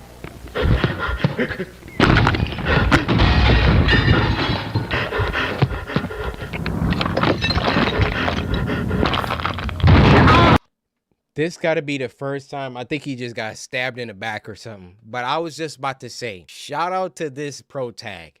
He's the first one that I seen actually crack some glass open and get out. But I just heard, ah! So I don't know what just happened to him.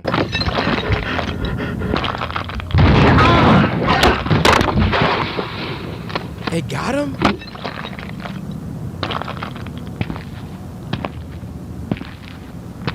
Oh, purple man. Dang. Her last photo, and it was uploaded by Migrant Field Club. Now, this was sent to us by Ellie, Black Lives Matter. Preach, my sister. Hey, Corey, this is for you. Love from the Philippines. We getting love from the Philippines? Y'all hear that, guys? Samurai are worldwide. All my Filipino samurai stand up right now. Round of applause. Mahal kita.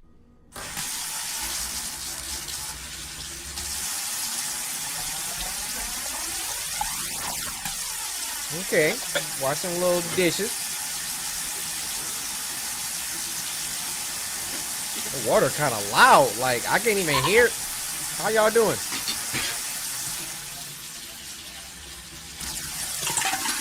Oh, turn the water off. Yo, it's just loud, that's not. Did she drop a ring or a spoon?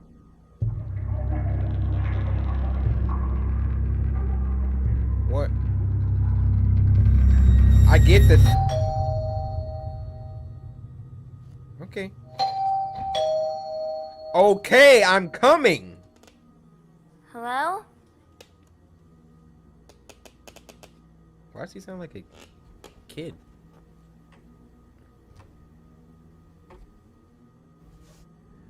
No, don't put your ear against the door.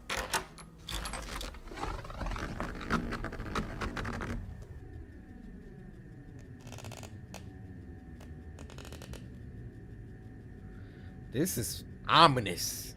I got a bad feeling. Uh-oh. See? Spidey senses was tingling. Got you. Then you gonna bring it in the house?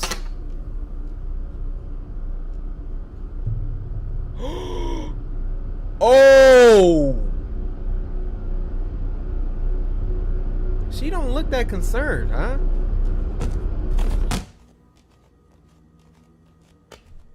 No. You're not gonna say anything? Oh! How did someone get a photo of behind me in my house and then delivered it to me and said, got you? You're gonna throw that in the trash? Or are you gonna call the FBI? She really is carefree in her life. Let me strive to be like her. Hey girl, how are you? Oh, so you talking to Billie Eilish, huh? Just like that. Come on, stop messing with me. What? I know it was you. Me? What do you mean? I'm the bad guy. Oh, heck no!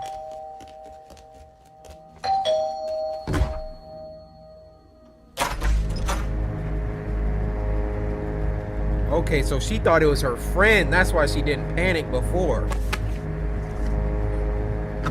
Closer.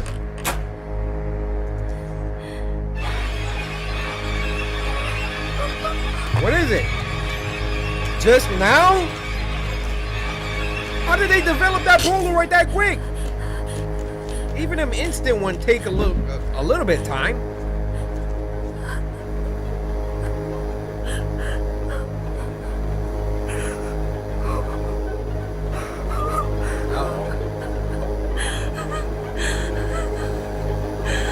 That's not a good defensive position.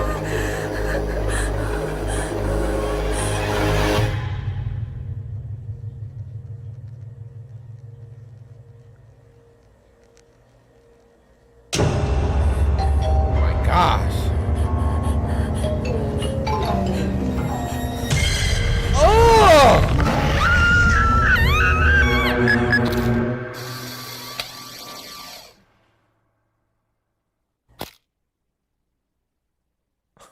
What the heck? Okay, y'all starting this week off decent. That ending, but it was a nice build-up.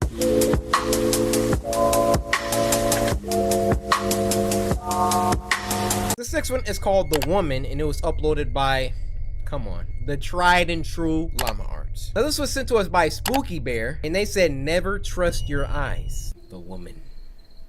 Ooh. It was a late, moonless, snowy night. I heard the chilling cry of a bobcat as I arrived home from my parents' house, where we had just had Thanksgiving dinner in northern Michigan. Exhausted. Michigan? I recognize him! That's my boy Dylan! Exhausted, I had finally made it to my bed when my pregnant girlfriend asked for nacho cheese munchies. Reluctantly, I laced up my boots and went to my car. Due to the cold, it took me a while to start the car, which only made me more irritated. But eventually I got it started, and I arrived at the convenience store to retrieve my girlfriend's mandated snacks. As I left the store, walking back towards my car, I saw a shadow of movement out of the corner of my eye. What looked like a person stood near the dumpster, just out of the light. I stepped towards the figure, and she looked at me with a giant sin. Let's do a quick little survey. I'm gonna pass it on over to our game show host. Thanks, Corey. So, before we get started... That's not a mic, that's a lint roller! Someone kill that guy. Sir, come over here, please. Wait, no, I was just kidding. Yeah, stop moving, sir. Wait, sir. Get off me! You earned that one, pal. Hey! Alright, let's continue. Would you A, go investigate the creepy old lady, B, run for your life through the woods, C, get in your car and drive home, or D, call 911? If you answered anything other than A, good job. You are going to survive. It seems that we got some interference. Like a person stood near the dumpster, just out of the light. I stepped towards the figure, and she looked at me with a giant, sinister smile. Oh! Her face was so weathered, it looked like she had cracks all over her face. She was crouched down and appeared to be chewing on something. Oh, I looked to see what she was chewing on. To my surprise, it was a severed arm. It looked old, as if it had been rotting for weeks. I saw her glance at something in her pocket. I could see the outline of what looked like a pocket knife. As soon as I looked back up, she quickly charged me. I pushed her away and ran back to the convenience store. Okay, last time I'm a posse, bro. You see that freaking poem of justice? Burst through the door and frantically yelled towards the cashier to call the police as I turned to lock it. He asked me, "What's going on?"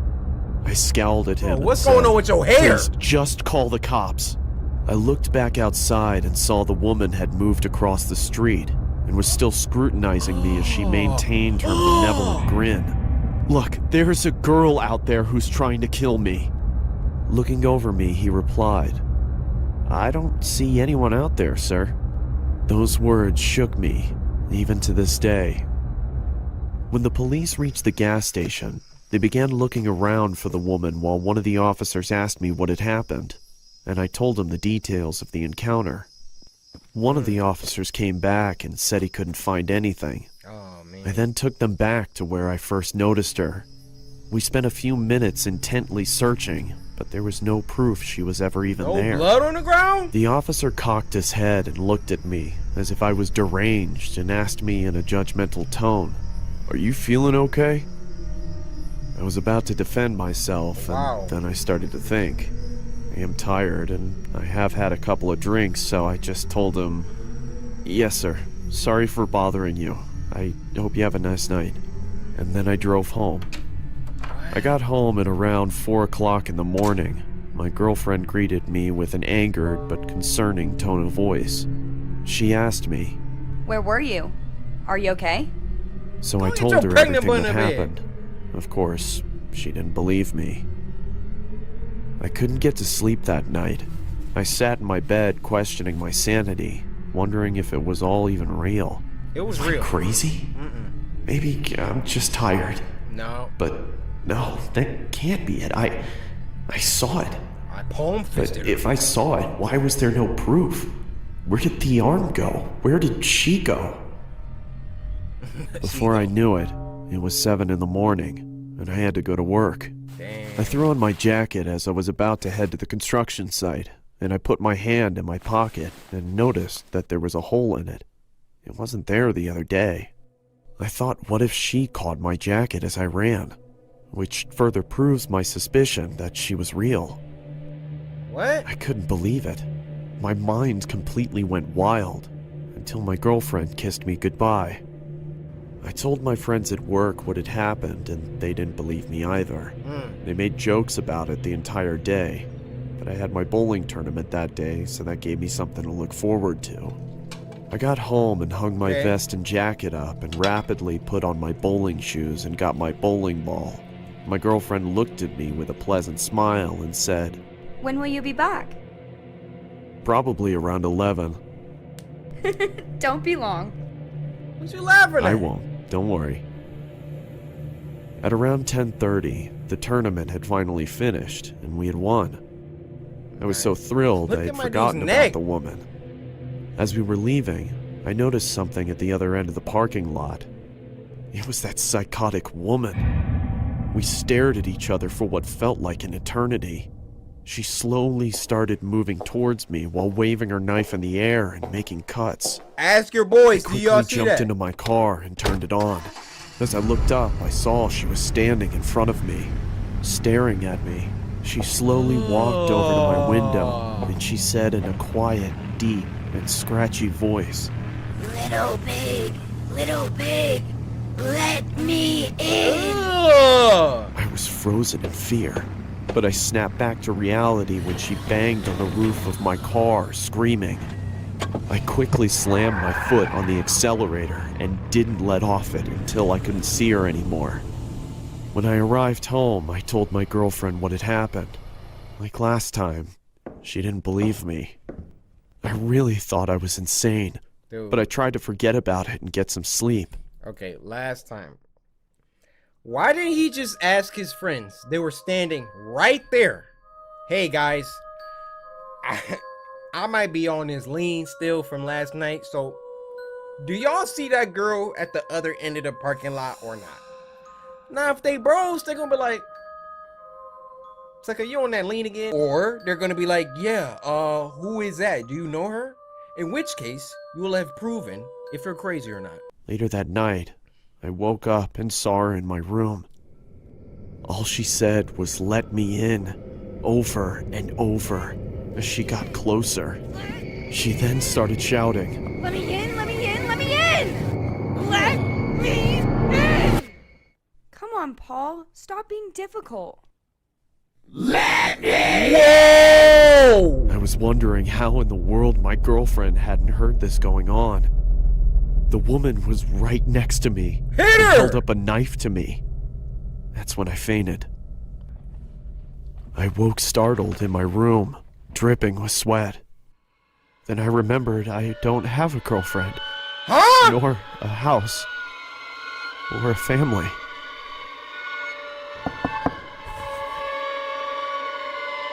Come on, Paul. Time for your morning meds. Let me in.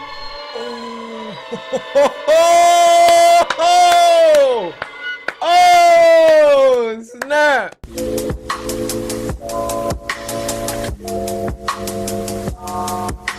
This next one is called Scotty Animated Horror Short, and it was uploaded by David Romero. This was sent to us by Bosmo, who said, have Sam protect you. That's gonna be a little bit hard, I'm gonna be honest with you, since Sam is at my parents' house, but old Buckshot here will do the job just fine. Let's get it. Christmas time. Okay. Dad, Mom, Sarah. For Santa. Scotty.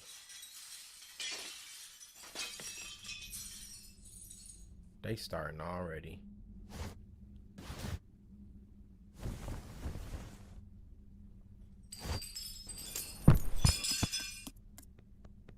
Nobody in the house hear all that glass? Oh.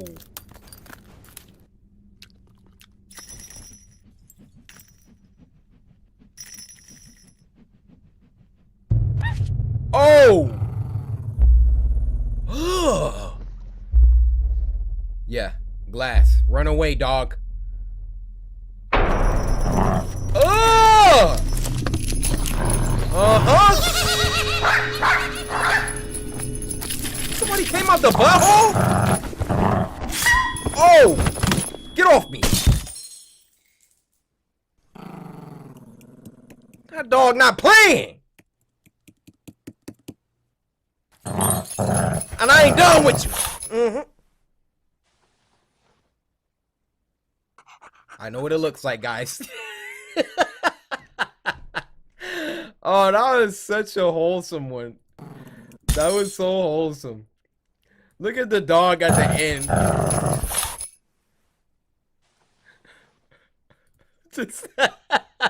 Just like, hey guys. See, now what y'all suckers don't know is that dog just saved your freaking life.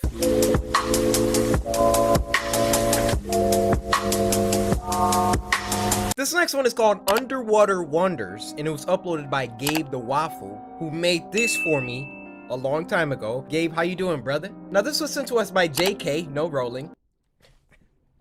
I'm out here! And JK said this is a good video, and I even have a reference in there somewhere. So everyone keep their eyes peeled. Oh. Oh. Ahoy, mateys! Welcome to Underwater Wonders, a wonderful place for your friends and family. Sammy is always looking for new crew members, and he wants you aboard his ship to explore the wonders of the deep and find many friends along the way. Y'all hear the music? Willie has the jazziest trumpet performance you won't want to miss. And let's not forget Dolly's beautiful voice. Their tunes can be heard from the Atlantic to the Pacific. What's that? You want to stay longer than a day? We'd love to have you. Log cabins and resorts are only $10 per person every night you stay. $5 for children under 10. Don't feel like swimming? Stay inside and watch episodes of our hit cartoon series, Wonder Funnies, for endless entertainment. Oh, it looks like Sally is hiding. She's always waiting for someone to play with in the ball pit. Don't go to the ball pit. Fishing with the Croc himself. Enjoy some amazing New York-style dishes from Doug. Better hurry, though. That line isn't getting any shorter. Feeling medieval? Book reservations to the Castle Cafe and dine in style. Explore the arcade and play fan favorites like Oh Sugar Adventures and The Legend of Momo's Protector. Oh! Oh, hold up. The Legend of Momo's Protector? Y'all know who that is, right? Come on. Come on now. It's only one.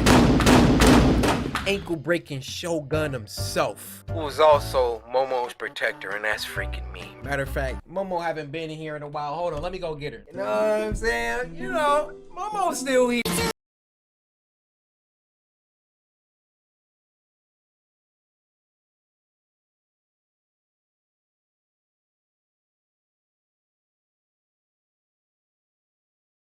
I say you can Adventures and The Legend of Momo's Protector. Play laser tag with your best mates. Maybe even bring home an adorable souvenir from the claw machine that you can take home and cherish forever. No, I'm good. Here at Underwater Wonders, we know that safety is a very important part of having an enjoyable and memorable experience. It's easy to get carried away when having fun, which is why it's required that all children under 13 must always have a life vest before swimming or sliding. Sammy would hate to see a member of his crew unable to set sail, so stay safe, maybe. Don't take it from me. Take it from the park creator himself, Mr. Walters. Who's up for an adventure? So I am. Oh my God! Visit Underwater Wonders and meet me as well as a few of my friends. They love you people. I can't hear you. Whoa! What's that? Remember that they'll always be up for an adventure, no matter what. Visit us at these locations.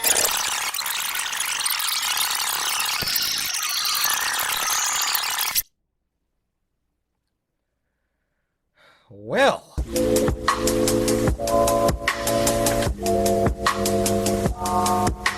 And the last one for this week is called It Came Nameless in Spring. And it was uploaded by our friends over at Alter. Now this was sent to us by Uriel. So Uriel, you know what you earned yourself, right? A brand spanking new Nutrigrain bar. Can you take Uriel, take the Nutrigrain Alter. Oh my God! Give me your food! Oh! Oh! Oh! Oh, shake them! Go to sleep!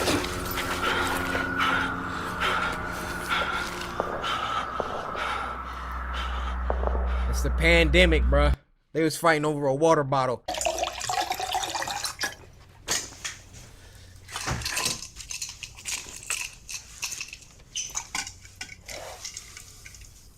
Oh, that's them straws that get all the... It cleans the water.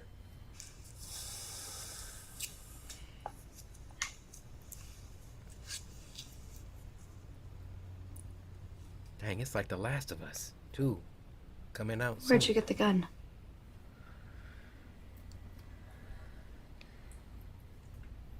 Is it true what they're saying on the radio?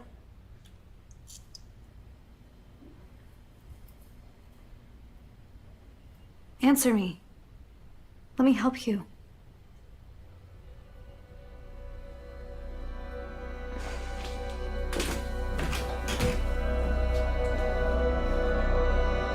What's going on?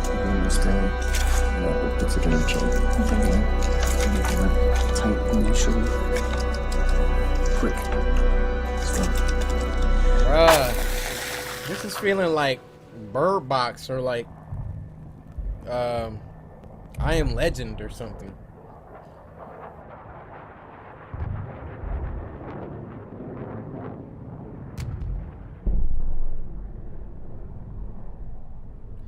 So they're deliberately... You can't go out again. I'll go. Not telling... No. Shut up. Have you seen one dead woman out there? Dang. I will find some way out. There is no way out, and you knew that when you moved us here. What?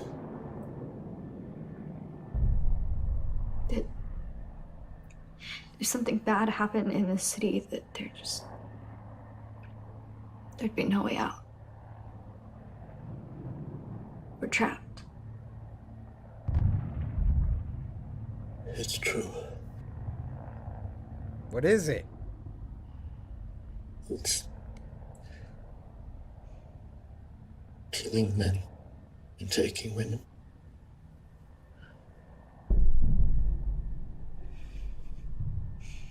Dang, look at her. She crying? It's not taking us.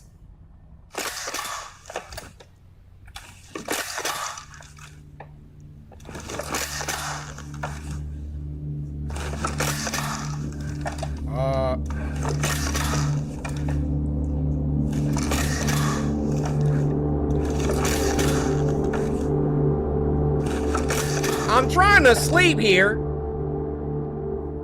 John Marston?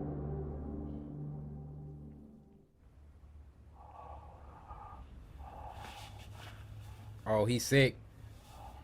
You shouldn't have gone out. Stay home, stay safe. You need medicine.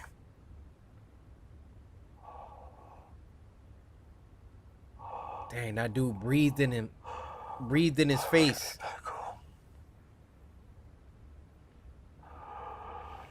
They shouldn't have brought us here. Now you gotta go get some medicine. Don't kiss him! You're infected. You're infected. Good job. Better get a double dose, because you're gonna need one.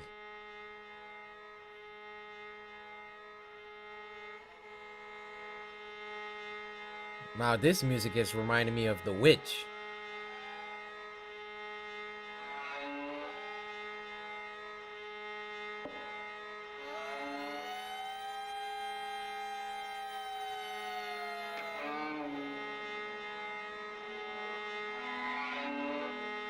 Bruh, she giving me Ellie vibes right now.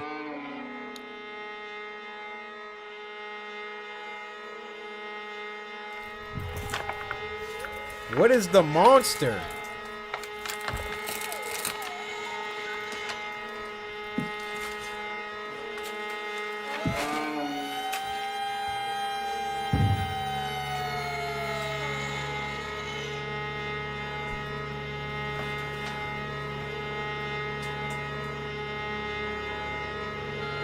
They're really building the tension on this one.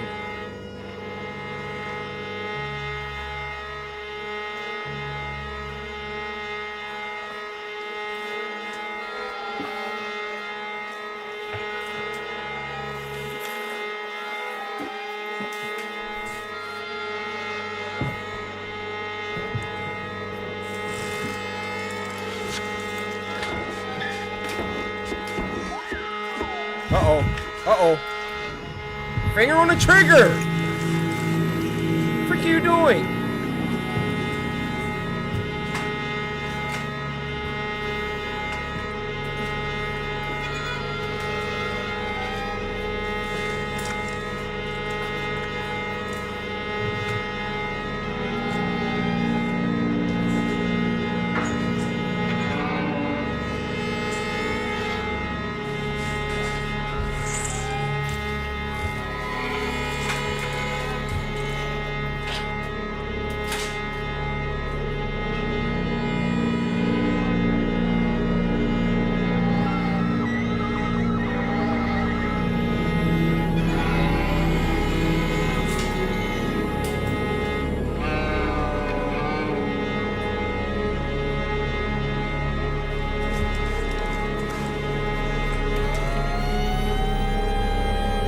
This music is going crazy right now. Can I just say that?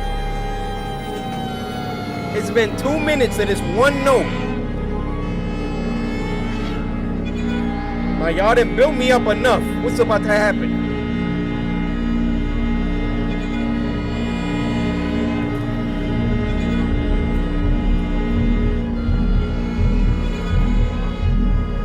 What the frick?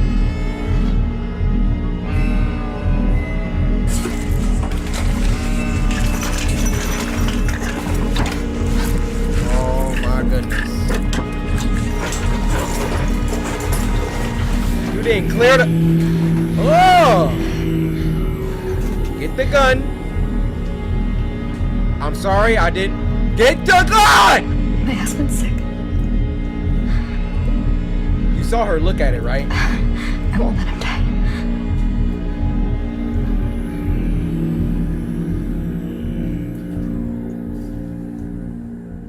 Take it. Thank you.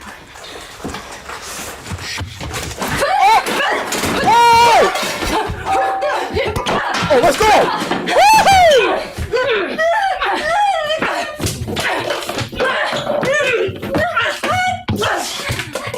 Get her! Get her! Hit her! Ooh. Get the gun! Get the gun! Get the gun! Get the gun! Get the freaking gun! Oh my!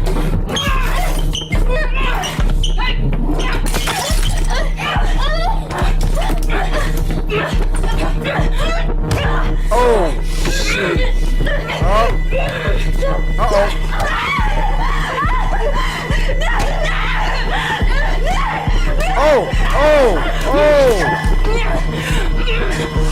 Oh, this girl, she is a strong woman.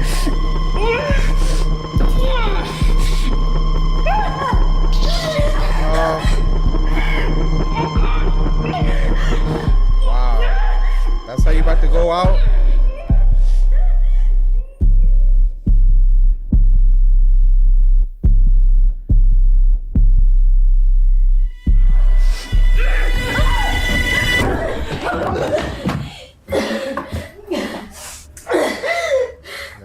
She was gone.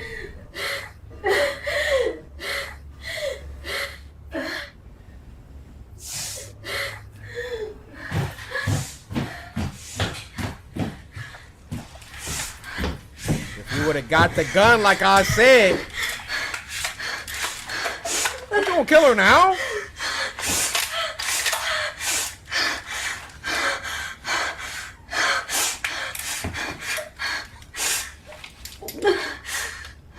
She's out cold. Get the medicine and leave.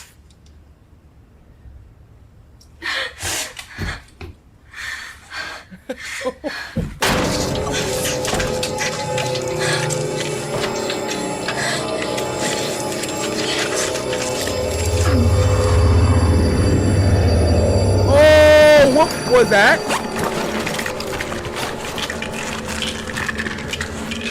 I think that was our monster.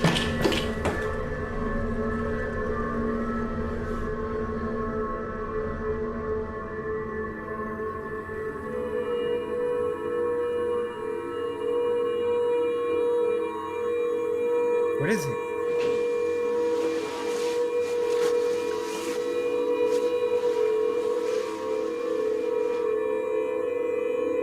He dead? You are the love of my life.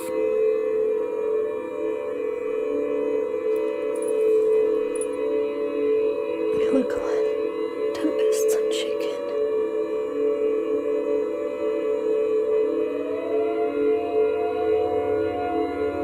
In union.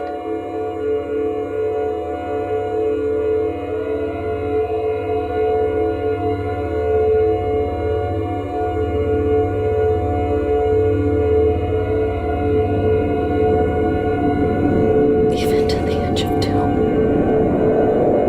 What the freak is that?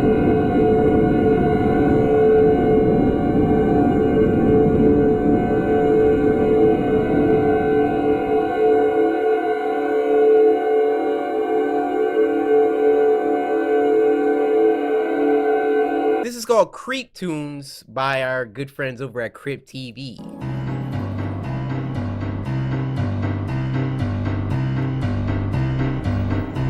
No thanks. What the heck? Crip, y'all make animated stuff? Yo. Alright. Little dog. It's freaking messed up like everyone else here, but oh, that dog's like, ooh, let me get it. You don't even have a mouth, sir. You can't eat that. You don't even have a mouth.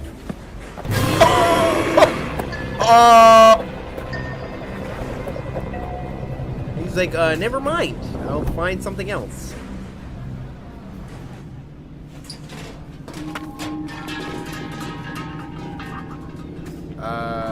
You're being watched. Ew. Ew. Are you you're gonna kill an animal? You're really gonna kill a dog?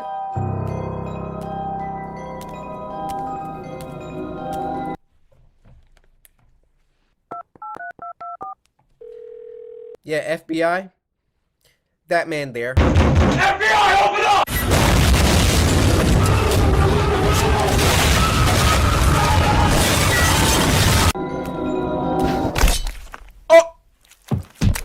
Oh! Kitty. Oh, that's a cat? I thought that was a dog. You can come home with me. No, thank you for that, but you literally decapitated a man. You gotta, what the freak is she watching? Hey, Howard. I found a kitty. Can we keep him? I used to carry corn to town in a bushel, and there were many plump chickens. We would pluck their feathers and bathe in their blood.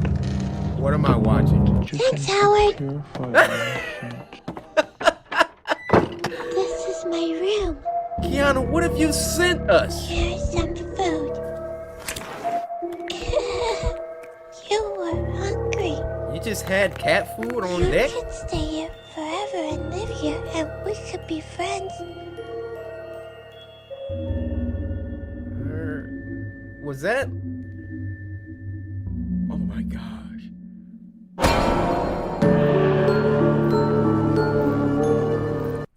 What the freak? But hold up, what are those marks on her wall? Are those like other cats that she's gone through or something? Maybe I'm just thinking pessimistic.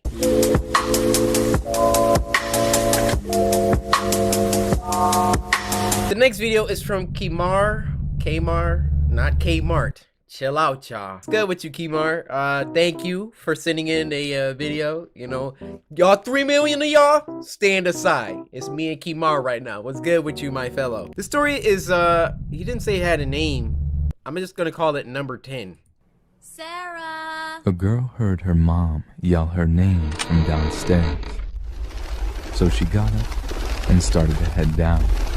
Sarah?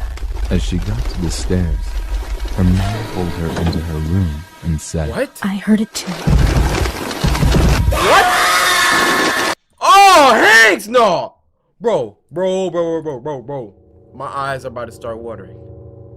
Imagine you're in your room and then you hear your mom call you. You see her at the end of the hallway, but then your mom pulls you into a room and is like, I heard it too.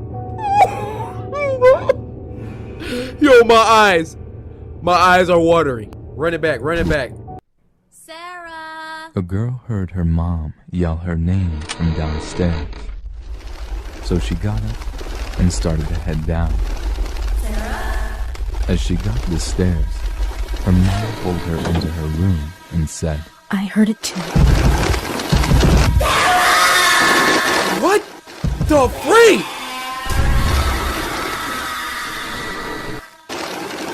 Stay. Oh, come on with the Stay buffering. here and don't make a sound. Push it in. There you go.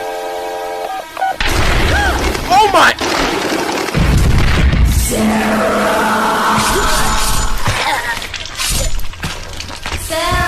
Oh my God. What is that?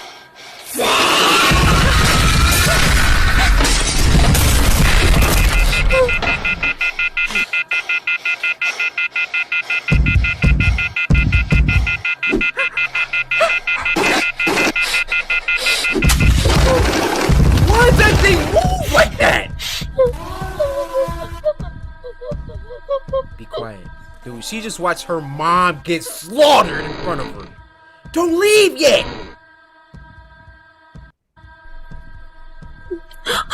Yeah, she gone. She gone. Oh! She dead.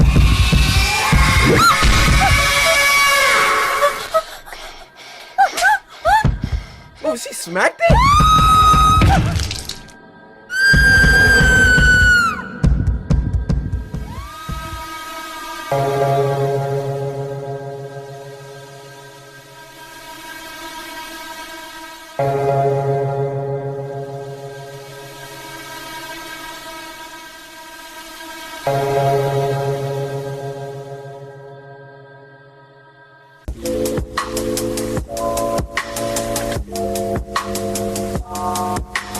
I'm gonna be real with y'all. That's one of the more disturbing ones. Sarah! This next animation is from Dr. Gojira. Hey, how's it going? You having a good day? Hey, your tweet made it onto the episode. Also, I love you. And this is called Henry Eats. It's supposed to be very weird, very disturbing.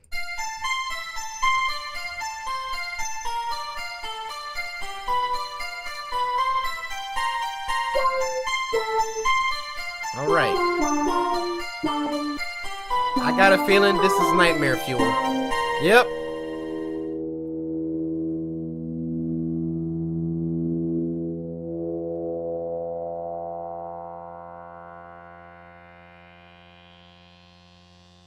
I don't want to live on this planet anymore.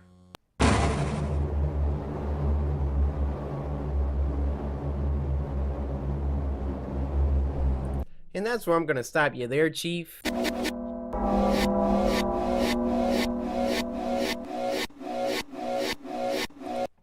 Yeah.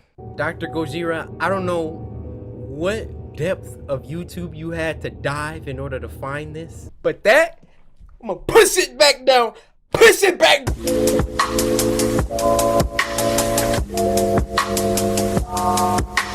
Alright, update. I found out the name of the second story. It was called I Heard It Too, because we got Vince Ryan here sending me a check out this 2-sentence horror story. And I'm pretty sure the I Heard It Too, Sarah, that story is in here. However, there should be 9 other 2-sentence horror stories in this video. So, Vince Ryan, I appreciate you, man. You having a good day? Yeah. What? Is she dead? Oh, okay, good. I mean, if she was, it wasn't your fault. You know what I'm saying? You just got there. Let's play. Let's read. Number 1. These are 2-sentence horror stories. That means they're gonna be quick, getting them off like hotcakes. I was having a pleasant dream when what sounded like hammering woke me. After that, I could barely hear the muffled sound of dirt covering the coffin over my own screen. Oh! Number 2. Buried alive. I woke up to hear knocking on glass. At first, I thought it was the window, until I heard it come from the mirror again. Oh my God! Number 3. There was a picture in my phone of me sleeping. I live alone.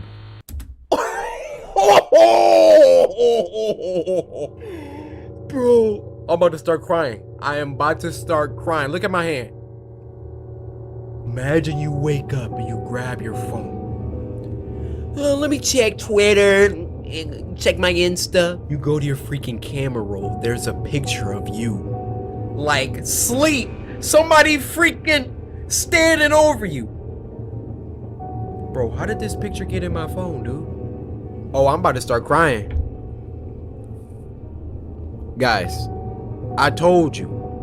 When I get creeped out, I live alone, dude. Number 4. My wife woke me up last night to tell me there was an intruder in our house. She was murdered by an intruder 2 years ago.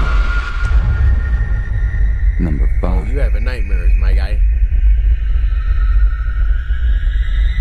I never go to sleep, but I keep waking up. Oh! Number 6. What? The last thing I saw was my alarm clock flashing 12:07 before she pushed her long, rotting nails through my chest, her other hand muffling my scream. I sat bolt upright, relieved it was only a dream. But as I saw my alarm clock read 12:06, I heard my closet door. Oh! Oh, shoot, bro. Yo, these are fire. Yo, I'm running. I'm jumping out a window. Oh my God. He had a nightmare. The last thing he saw was 1207. He then proceeded to get bodied by some witch from Left 4 Dead. He wakes up from the dream, sees the clock say 1205, at which point, if I could commandeer his physical entity, would have proceeded. Ooh! I'm out of the window, I'm doing 4 somersaults, and I'm landing on the front lawn. Naruto running to the police station. You wake up like, what do? You just saw your death. You know what's about to happen in 60 seconds. Number 7. That was the most fire word. There's nothing like the laughter of a baby. Unless it's 1 a.m. and you're home alone. Number 8. Eggs, nah. I begin tucking him into bed, and he tells me, "Daddy, check for monsters under my bed." I look underneath for his amusement and see him, another him, under the bed, staring back at me, quivering and whispering, "Daddy, there's somebody on my bed." Oh! I always thought my cat had a staring problem. She always seemed fixated on my face. Until one day, when I realized that she was always looking just behind me.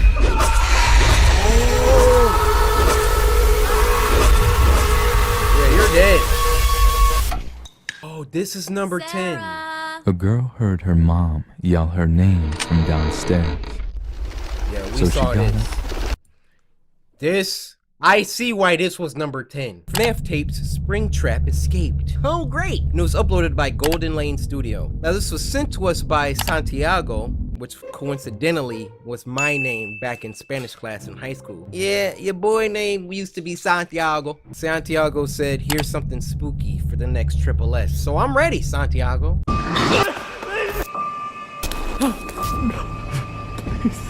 Oh my gosh. FNAF Tapes number 1. This looks crazy. Oh my. Why does this look like a trailer for a video game? Oh my.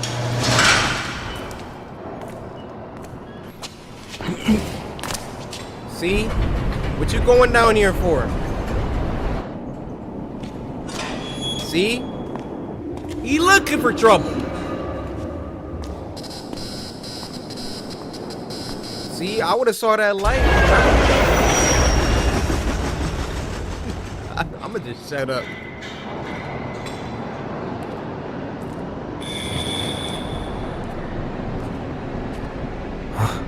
Oh, turn around. Get up out of there. Get up out of there.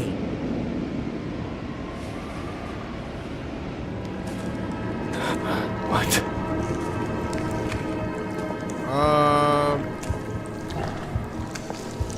They eat people? Do the animatronics? I don't think they do that. They just kill you, right? Yep. Showtime.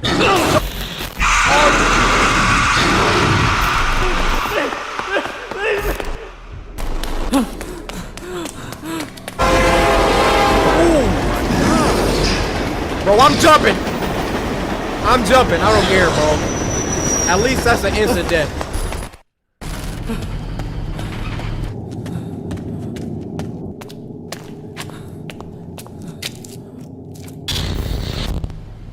Bro, these glitches, man, they lighten me up. Oh, no. Please. Shut up with all that breathing.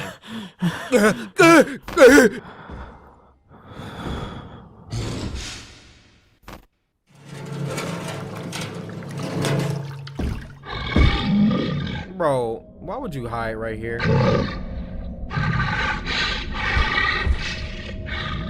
Is that even an animatronic anymore? Nothing's organic. Yup. Hit the door. Hit the door. Throw a bottle.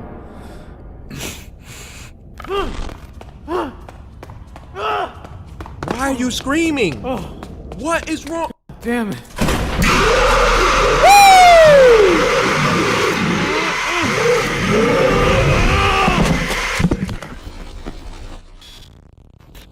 Oh. They gonna make us watch this? I don't wanna watch this! Oh, roll off! I am disgusted.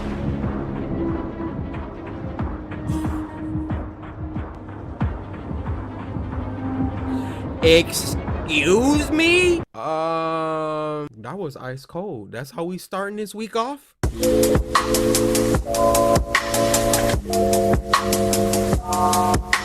Now this next one is called Kitty Cat 96 and it was uploaded by Vune. Now this was sent to us by, yeah. And they said this one's kind of spooky, so, if it's not, I'm coming for your back meat.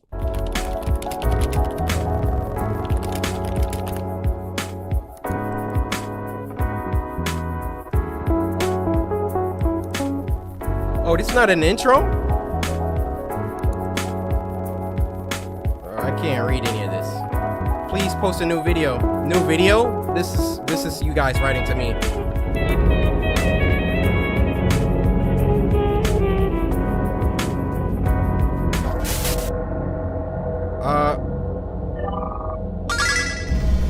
Take a look inside. Wait, what?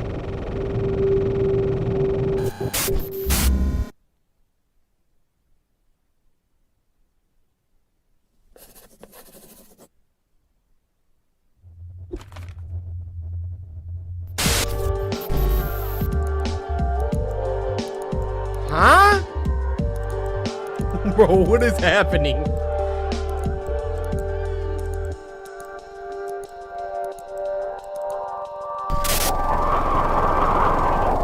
She made a copy of herself. There can only be one?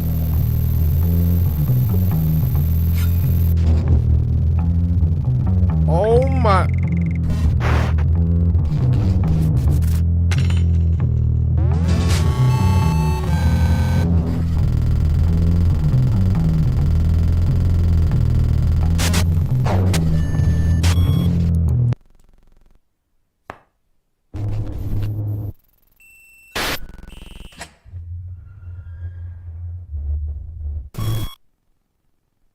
Oh.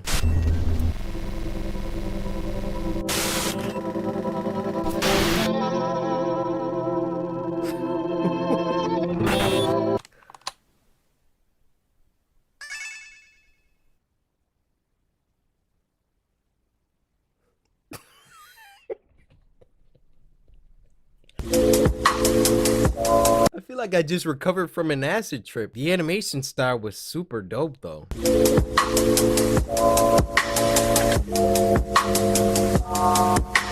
Now this next one is called Don't Stop for Gas at Night. Ooh, I'm already excited. And it was uploaded by Klart, who also did the Coryxkenshin Baldy animation, which you should check out. Why are you just staring at me like that? Can never go wrong with zero. That was a good video. Thanks again, Klart. Now this was sent to us by Rivehard, and he said gas up, light fire, slice them up. Now I'ma just give y'all a second, cause that was a little subliminal cue for y'all to slice that like button. So I appreciate you, Rivehard, for letting the community know, cause sometimes y'all be forgetting. I'm like, I don't know what's been going on with y'all. Back in the summer of 2016, I got my first job. Hold up. Let me turn that up. Back in the summer of 2016, I got my first job at 18 years old. I was excited about the work, but not about the commute. Without traffic, it was a 30-minute drive both ways. Dang. And I normally got off work around midnight, and the last thing I wanted to do was drive a half hour to get home. During the first few weeks, I was still getting used to my new routine, and one of the first things my mother told me was to keep an eye on my gas tank, and if I ever needed more, I should leave early and stop on the way, but never on my way back. True. I understood her concern. I was a petite 18-year-old female, and I looked even younger. But being who I was, I half forgot, half ignored that advice. And one night on my way home, I realized I legitimately didn't have enough gas in the tank to get me to my exit. I pulled into the first station I could find, not caring about the brand or the cost of the gas.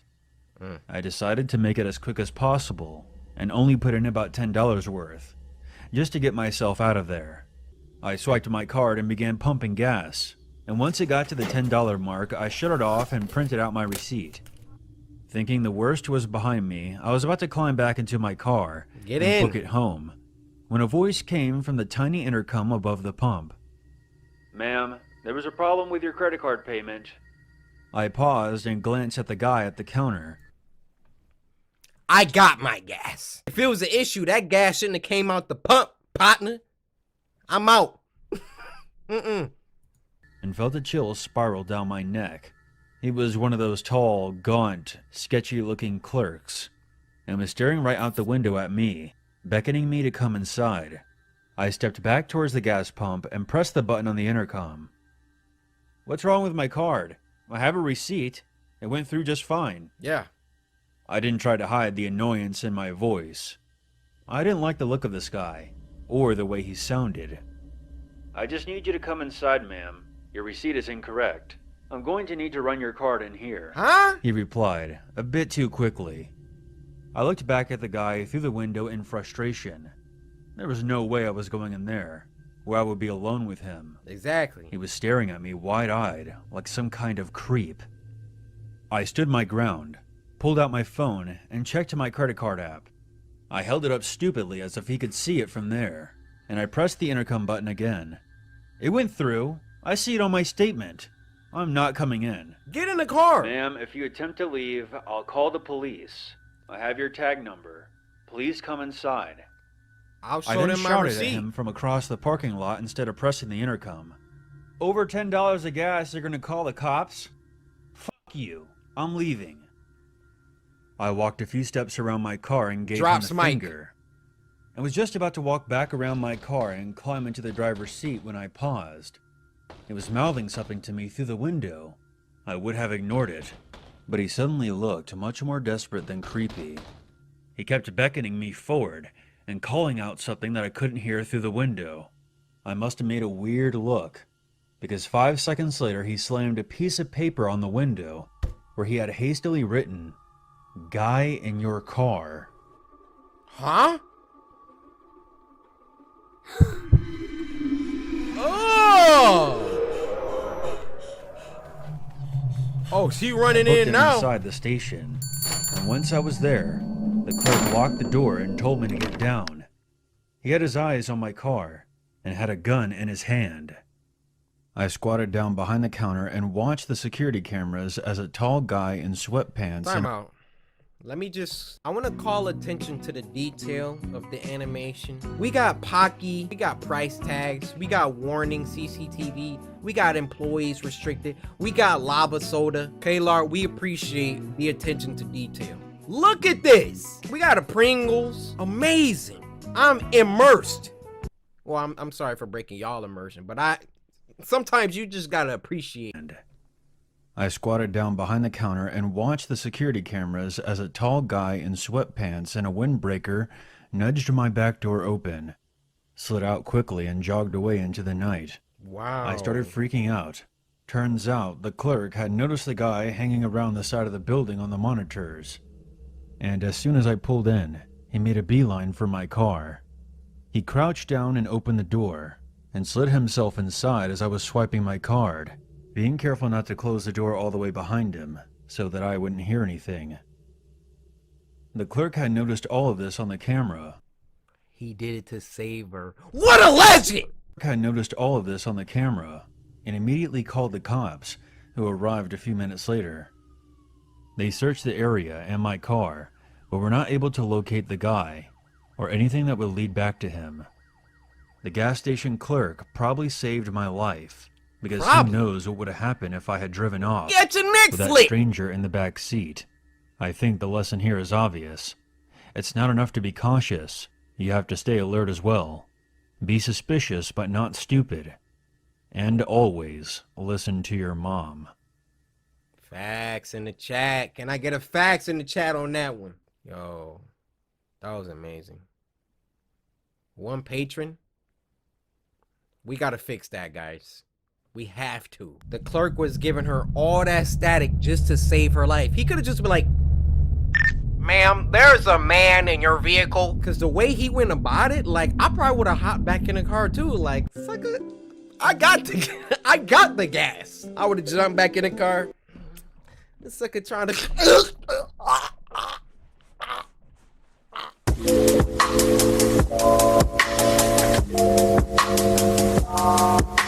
This next one is called Cookie, and it was uploaded by our friends over at Alter. So, Alter, what's going on, guys? This was sent to us by Juliet Hartwick, who said, I am determined for you to watch this. So, Juliet, thank you for sending me this. I don't know where this determination is spawning from for me to watch this. It must be very good. So, I would say thank you for sending me the video, and here's your reward.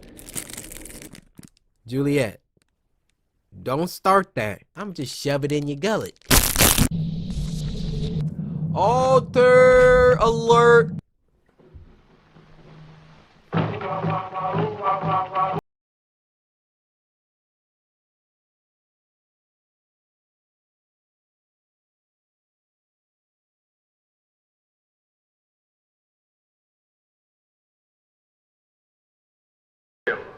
In the road? Driver, what is it? Driver, what is it? You're afraid of the men. She's British! Driver, what is it? You guys know, I was born in England. I moved to the US when I was a little tot. Ever since, I've been a waste man. Hey up, me duck. Dead body. So they dig the grave in the middle of the road. Their people pass all the time. That's a cheerful introduction to you. Ooh, you don't got permission? What you doing? Yes. Zombie! Zombies! She getting into it. Another one? Where's her supervision? Why is that not on the refrigerator? Out of reach. Hey. Hey. Oh my God, Jesse, thank you so much. Yeah, of course. How is she? He did a bad job. So we're still on for Saturday? 8 o'clock. 8 o'clock, okay? Oh, Great. Thanks again. Thank you. She did a bad job.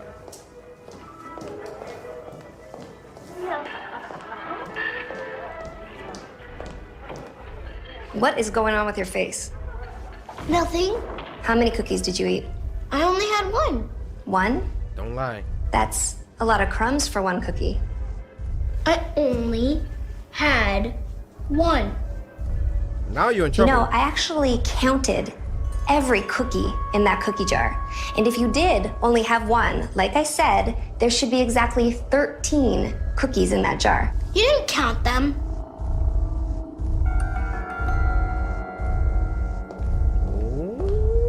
Smart mouth little girl. You know what else I'm about to count?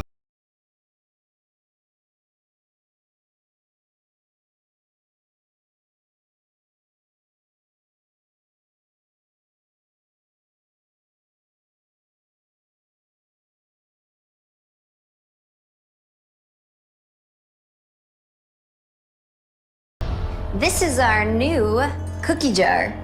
I do not like it. Well, then don't put your hand in it. This cookie jar is for adults only. Anytime that a child has stolen a cookie from this jar... Why would you bring that home? Bree, no more cookies. Why would you bring that home, Mom? Why?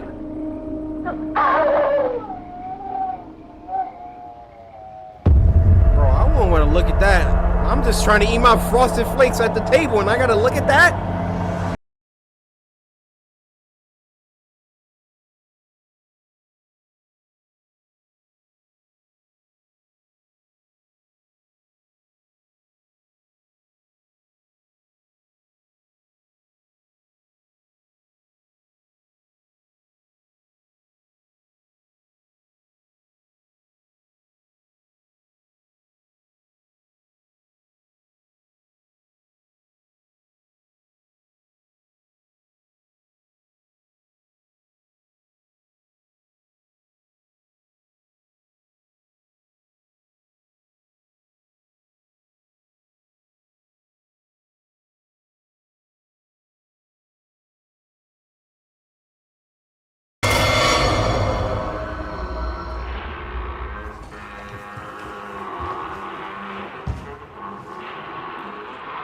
Whatever might have happened to her, nobody feel bad about it.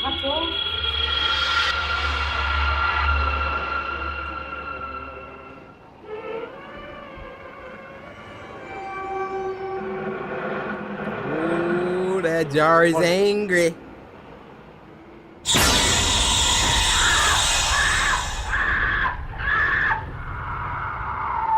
What are you watching, AMC?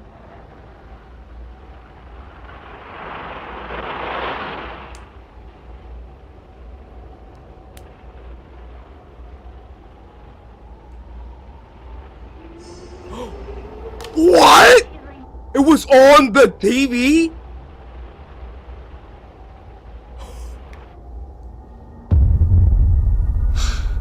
Yo, that's fire. Mom!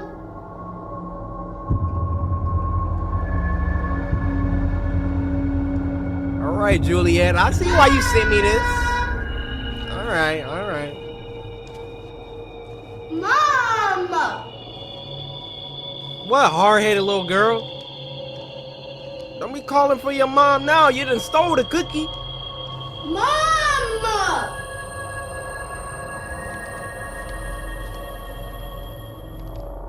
What is that? Oh, it's just a picture.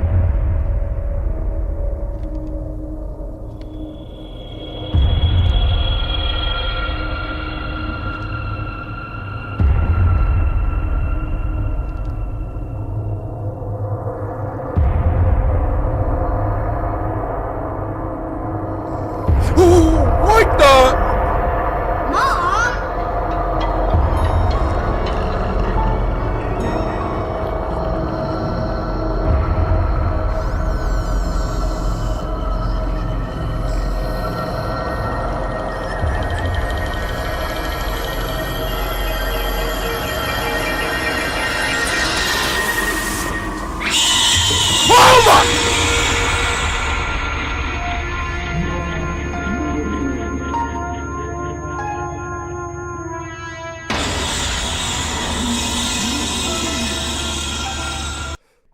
This is the face of pure terror.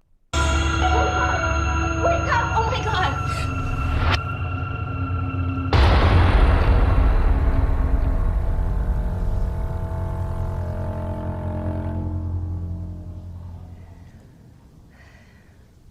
Are you gonna be okay? These angles are crazy. Mm-hmm. All right, well, you know where my room is if you need me.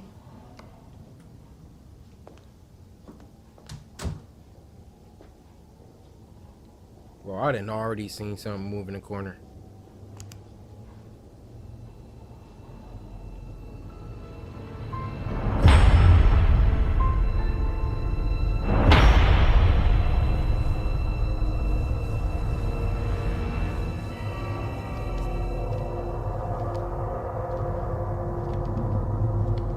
Bro, I keep seeing stuff. I'm tripping.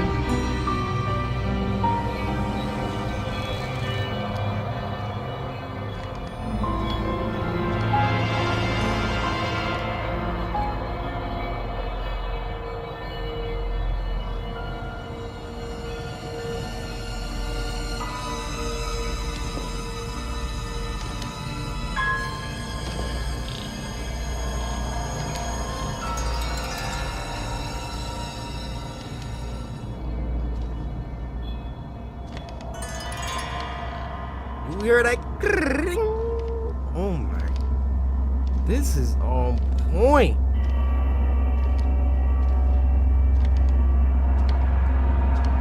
I'm scared. Man, they about to hit us with a nasty jump scare. Why is it facing that way? You was facing the couch, not the stairs.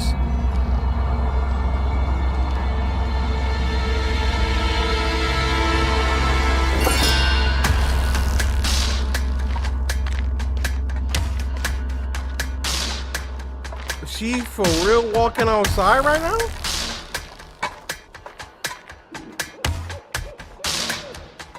Where is your mom? Y'all don't lock the house up at night?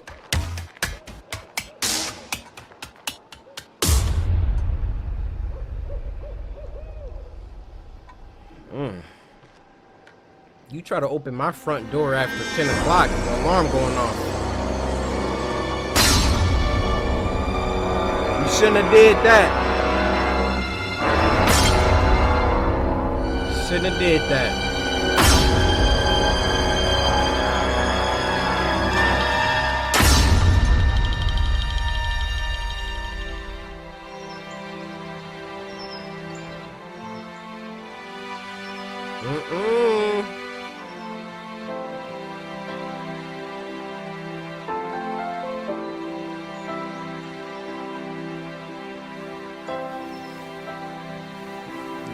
They trying to trick us, y'all. Don't even fall for it. This little everything's gonna be alright. Well, not ignore that singing, but you know, you hear the music.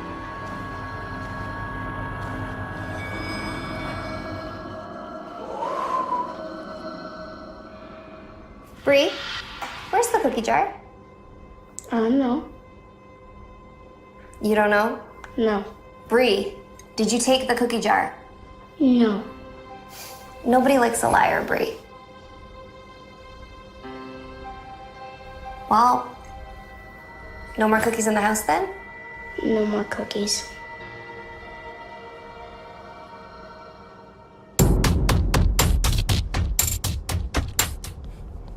I was about to start dancing. Oh, don't get the babysitter dragged in.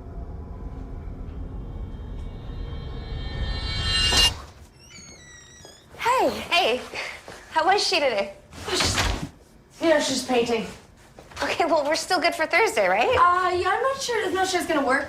Okay, well, I have your money here. It's fine. Just send it to me. Thanks. Okay, I gotta go. Bye. Yeah, just send it to me as I take it. She and got possessed. Hi, honey. Hi, Mom. Wow, another masterpiece. Come on, it's way past your bedtime. Wait.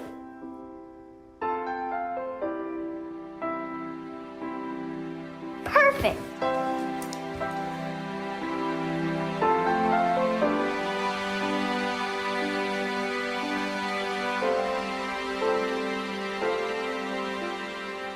I love you, monkey. Is everything good? Yep. Okay. Let's see it Bye, back. honey.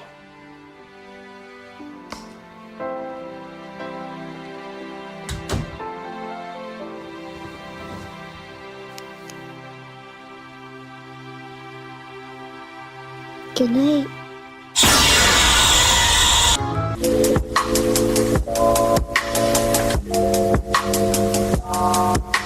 The last one for this week is, you guessed it, he's hot, he's what's popping, he's trendy right now.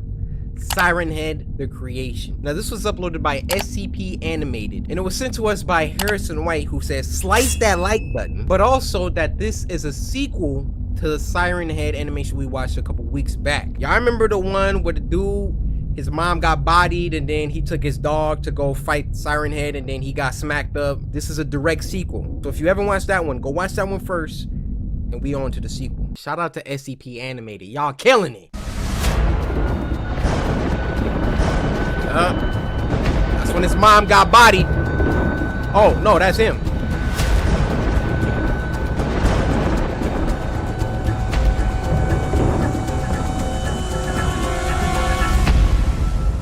But the end of the other one made it seem like he died, because Siren Head started calling out to the dog, which I forgot the dog's name.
Tragic as yours, but it is complicated to say the least.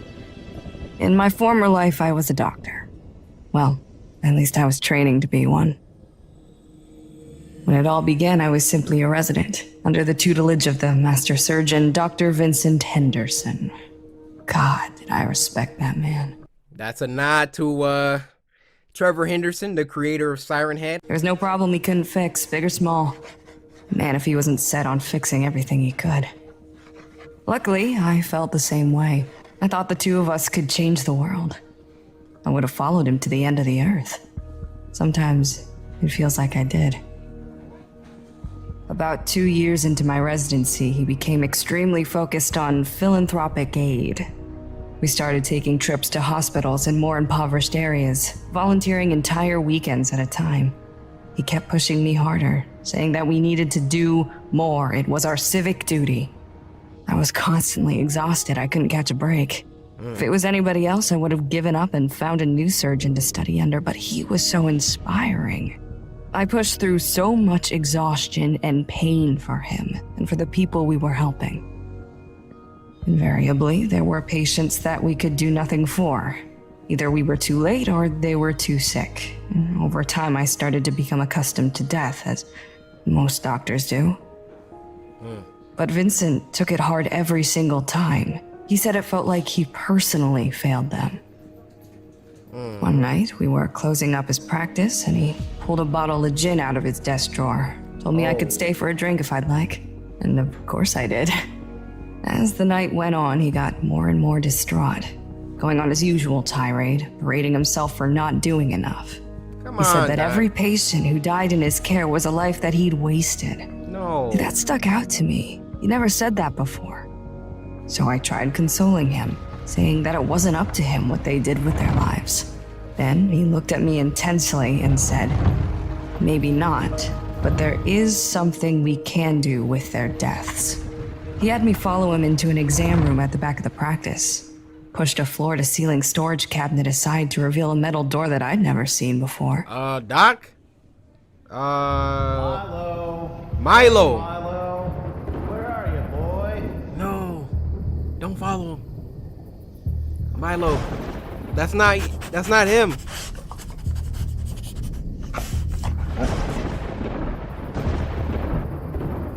Wow, a secret room. What was in there? Are they The dead? room was a cold storage unit. I'd never known about it all my months of working with him. He unlocked it and ushered me inside. I remember the shock, mostly, and the smell. There were 4 bodies laying on metal exam tables covered in thin white sheets. Panic started to rise, and every muscle in my body was ready to run, but a certain curiosity held me back. He walked to the first body and looked at me before lifting the sheet. It was a Caucasian male, about 40, bloated and extremely pale. His skull had been opened and sewn shut again, and there were pins sticking into his scalp. There was a speaker in his mouth, stretching his lips abnormally wide. The second body Vincent uncovered was a Middle Eastern female, no older than 30, who I could tell had been beautiful before she was hacked up. The third one was very thin, probably someone who suffered from anorexia.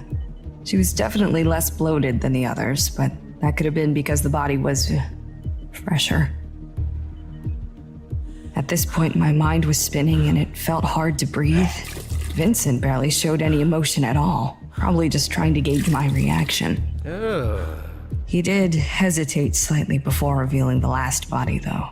I couldn't tell what it had been. The entire head had been removed. Serious? Instead of a neck, there was a metal pole sticking out from between the shoulders, and mounted on top of it was a large, cone-shaped speaker.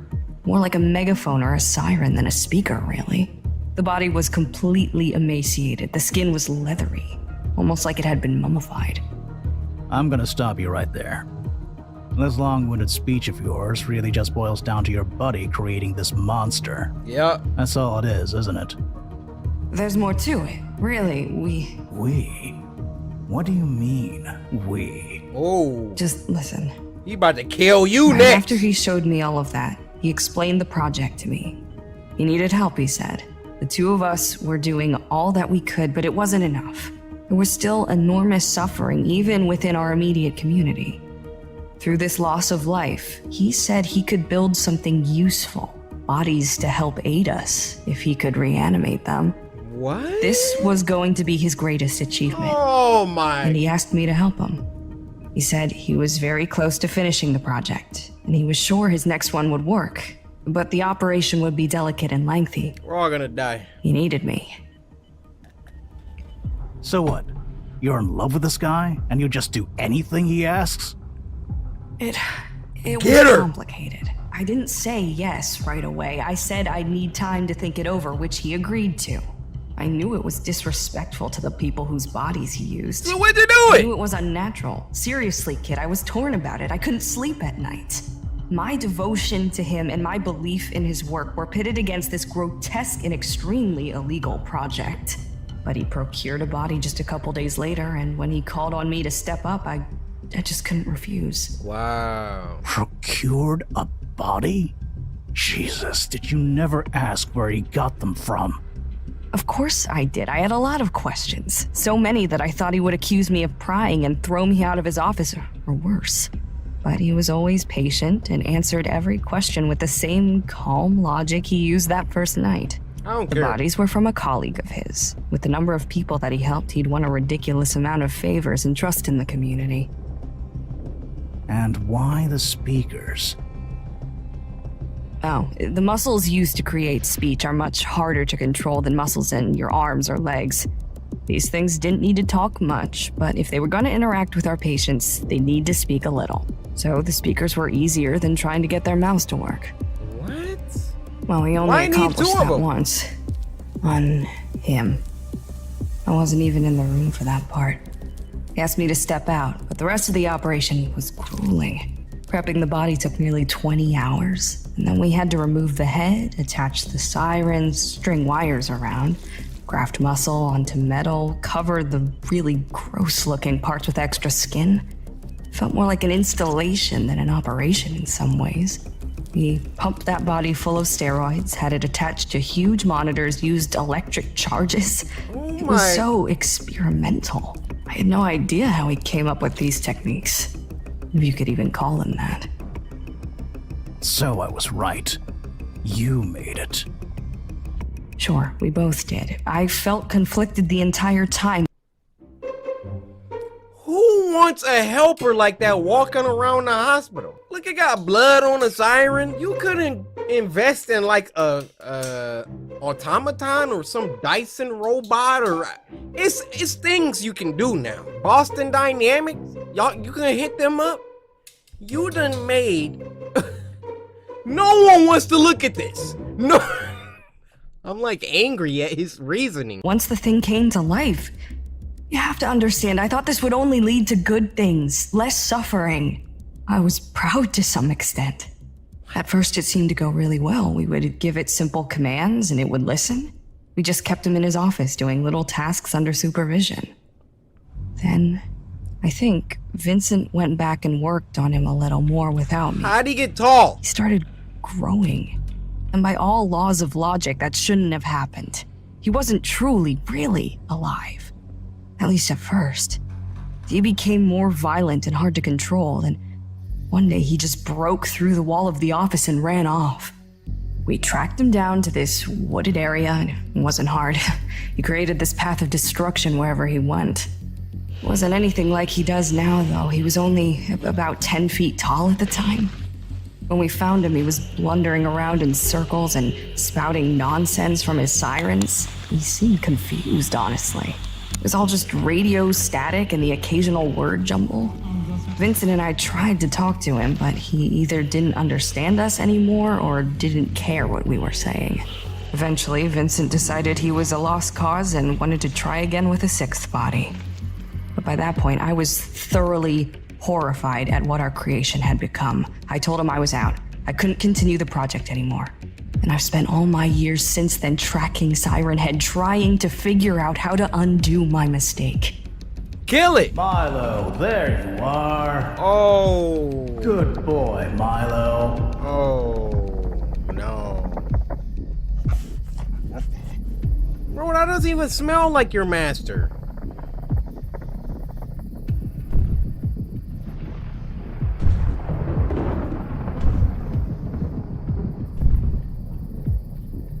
Oh, is it? Do you have any idea what grief you've brought people? I lost my whole family because of this thing. Who knows what it's done to other people in the 12 years since then? You think I haven't thought about that? I've spent my whole life trying to make up for what I did. How could you create something Your you whole had life. no control over? But we did! I don't know what Vincent did to it after that first operation. That's what made us lose control. It sounds like you're trying to tell yourself you're not to blame. Like you weren't responsible for everything it's done. No, that's not true at all.